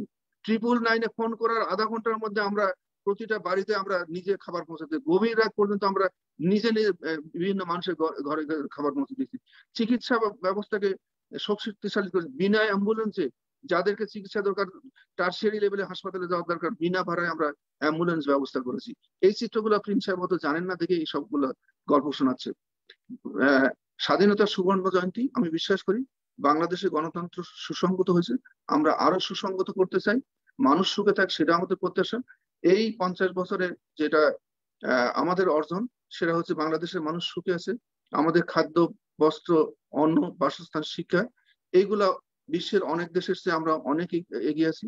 আমরা মনে করি যে এটাই শেষ না, আমাদের যে স্বপ্ন 2030 সালের মধ্যে এসডিজি বাস্তবায়ন, 2041 সালের মধ্যে আমরা উন্নত বিশ্বে প্রবেশ করব। শুধু তাই না, আমাদের নেত্রী মাননীয় প্রধানমন্ত্রী জননেত্রী শেখ হাসিনা 100 বছরের ডেল্টা প্ল্যান ঘোষণা করেছেন, যেটা পৃথিবীর কোনো দেশ করতে পারেনি। আমরা মনে করি এই যে বঙ্গবন্ধুর স্বপ্ন ছিল সোনার বাংলা, তার সুযোগ্য কন্যা জননেত্রী শেখ হাসিনা, যিনি ডিজিটাল বাংলাদেশের কায়েমের মাধ্যমে সেই সোনার বাংলা গড়ে তোলার জন্য চেষ্টা করে যাচ্ছে, আমরা তাকে সহযোগিতা করতে চাই। আমি বিশ্বাস করি সবাই যদি এই গাড়ি পোড়ানো সেই 2014 এবং 15 যদি চিত্রগুলো আপনাদের মনে থাকে, হাজার হাজার গাড়ি পোড়ানো হয়েছে, মানুষকে পোড়ানো হয়েছে। সে আপনি 2014-15-তে যদি ঢাকা মিডিলে কেউ ঢুকে থাকেন, মানুষের পোড়ার গন্ধে ঢাকা মিডিলে ঢোকা যেত না। এইসব চিত্র বিএনপি এবং জামাত করছে, এটা অন্য কোনো দল করেনি। আপনি কে বলে মন্দির ভাঙ্গার গল্প শোনালেন, কারা করতেছে? আপনি যে 20 জনের মধ্যে 17 জনের গল্প শুনছে, এই লোকগুলো কারা? এরা বিএনপি জামাত থেকে আসে আওয়ামী লীগকে কলুষিত করার জন্য, হাইব্রিড নেতা সাজা, হাইব্রিড কর্মী আওয়ামী লীগের সাজা এই সরকারকে বিব্রত করার জন্য এই কাজগুলো করছে। আপনি কুষ্টিয়াতে ঘটনাগুলো দেখেন অথবা বাংলাদেশের যে কোনো প্রান্তে দেখেন, এই চিত্রগুলো বিএনপি এবং জামাতের নাম ধরি তারা জয় বাংলা স্লোগান দিয়ে আওয়ামী লীগের নাম করে এইসব অকামগুলো করে যাচ্ছে। আমরা মনে করি এখন সময় আসছে এর সমুচিত জবাব দেওয়ার। আমরা সবাইকে নিয়ে স্বাধীনতার সুবর্ণ জয়ন্তী পালন করতে চাই। মানুষ বাংলাদেশে সুখে আছে, শান্তিতে আছে, উন্নয়ন হচ্ছে। আজকে আমরা উন্নয়নের রোল মডেল বাংলাদেশ সারা বিশ্বের বুকে। আমরা উন্নয়নশীল দেশে প্রবেশ করছি। আমরা প্রত্যাশা করি এই ধারা আমাদের অব্যাহত থাকবে। আমি শুধু প্রিন্স ভাইদের অনুরোধ করব, দয়া করে অপরাজনীতি না করে গণতান্ত্রিক রাজনীতি করেন, উন্নয়নের সাথে আসেন। আমরা সবাইকে নিয়ে সমন্বিতভাবে কাজ করতে চাই, বাংলাদেশের উন্নয়ন দেখতে চাই, মানুষকে সুখে রাখতে চাই, আমরা দেশের উন্নয়ন চাই, আমরা রাস্তা করতে চাই, আমরা ঘাট করতে চাই, আমরা শিক্ষা প্রতিষ্ঠান করতে চাই, আমরা সুশিক্ষিত একটা সমৃদ্ধ জাতি গড়ে তুলতে চাই, যে জাতি আগামী বিশ্বকে নেতৃত্ব দিতে পারবে। শুধু বাংলাদেশ না, সারা বিশ্বের বুকে বাংলাদেশের উন্নয়নের রোল মডেল হয়েছে। আমরা এই ধারাকে ধরে রাখতে চাই। আমরা বিশ্বের বুকে মাথা উঁচু করে একটা সত্যিকার শক্তিশালী জাতি হিসেবে, বীরের জাতি, বাঙালি বীরের জাতি, সেই বীরের জাতি হিসেবে আমরা আত্মপ্রকাশ করতে চাই। আমি বিশ্বাস করি মাননীয় প্রধানমন্ত্রী জননেত্রী শেখ হাসিনা যদি ভালো থাকেন, উনি যেভাবে দেশকে নেতৃত্ব দিচ্ছেন, যেভাবে দেশকে এগিয়ে নিয়ে যাচ্ছেন, আমরা অবশ্যই আমাদের স্বপ্ন সেই 2021 সালের মধ্যে মধ্যমায়ের দেশ, 2030 সালের মধ্যে এসডিজি বাস্তবায়ন এবং 2041 সালের মধ্যে অবশ্যই আমরা উন্নতশীল দেশে পরিণত হতে পারবো। আমরা সেই প্রত্যাশা করি। আমাদের এই সুবর্ণ জয়ন্তীতে এটাই আমাদের প্রত্যাশা যে সকল মানুষ সুখে থাকবে, সকল মানুষ 3 বেলা পেট ভরে খেতে পারবে এবং ডিজিটাল বাংলাদেশের কামের মাধ্যমে বঙ্গবন্ধুর যে স্বপ্ন সোনার বাংলা প্রতিষ্ঠিত হবে এবং এই সুবর্ণ জয়ন্তীতে আমরা সেই কাজটাই করতে চাই। আপনাকে অসংখ্য ধন্যবাদ সবাই। ধন্যবাদ জানাচ্ছি মাননীয় সদস্য। ধন্যবাদ জানাচ্ছি আজকে আমরা অতিথি প্যানেলে যারা ছিলেন। আজকে বাংলাদেশের লাল সবুজ পতাকা আজকে সারা বিশ্ব জুড়ে এবং বাংলাদেশকে এখন সবাই চিনে। একটা সময় ছিল বাংলাদেশকে পরিচয় দিতে হতো ভারতের নাম বা অন্যান্য দেশ দিয়ে, কিন্তু আজ বাংলাদেশ তার অবস্থানে ঠিকই চলে গেছে যে বাংলাদেশ উন্নয়নশীল দেশ হিসাবে সারা বিশ্বের স্বীকৃত। এবং সবচেয়ে অবাক বিষয় হচ্ছে যে আমরা এই কোভিড এর ফলে যখন দেখতে পেয়েছি সারা বিশ্বে আপনার জিডিপি হার নিচে নেমে গেছে, বিশেষ করে ইউরোপের বিভিন্ন দেশে, কিন্তু বাংলাদেশে এখনো 5-এর উপরে জিডিপি রয়েছে। তো আমরা আসলে যারা আমরা প্রবাসীরা আছি আমরা অনেক অহংকার গর্ব করি বাংলাদেশকে নিয়ে এবং বাংলাদেশের লাল পতাকা আমরা প্রবাসে তুলে দেওয়ার চেষ্টা করি। কিন্তু পাশাপাশি যারা এই স্বাধীনতার এই সুবর্ণ জয়ন্তীর সময় বঙ্গবন্ধুর জন্মদিন যেদিন আমরা করি, সেই দিন এই বাংলাদেশ সরকার বা আমরা মনে করি যে কিছু বঙ্গবন্ধুর ভাবমূর্তি পূর্ণ করার জন্য পরিকল্পিতভাবে কিছু কাজ করে এদেরকে রুখতে হবে। এর জন্য সবাইকে ঐক্যবদ্ধ থাকতে হবে এবং সেই আহ্বান জানিয়ে এবং আগামীকালকের অনুষ্ঠানে আমরা সমসাময়িক বাংলাদেশ আগামী অনুষ্ঠানে থাকবেন মাননীয় সংসদ সদস্য নাদিরা ইয়াসমিন জলি, যিনি আওয়ামী লীগ নেতা এবং রেল মন্ত্রণালয় সংসদ কমিটির সদস্য, থাকবেন হাবিবুর হাবিব বিএনপি চেয়ারপারসনের উপদেষ্টা, থাকবেন ডাক্তার মুখলিসুর মুকুল তেল গ্যাস খনিজ বন্ধ রক্ষা যুক্তরাজ্য কমিটির আহ্বায়ক। আগামীকাল অনুষ্ঠান দেখার আমন্ত্রণ জানিয়ে আমাদের অনুষ্ঠান শেষ পেশ। ভালো থাকবেন, সুস্থ থাকবেন। ধন্যবাদ সবাইকে। ধন্যবাদ।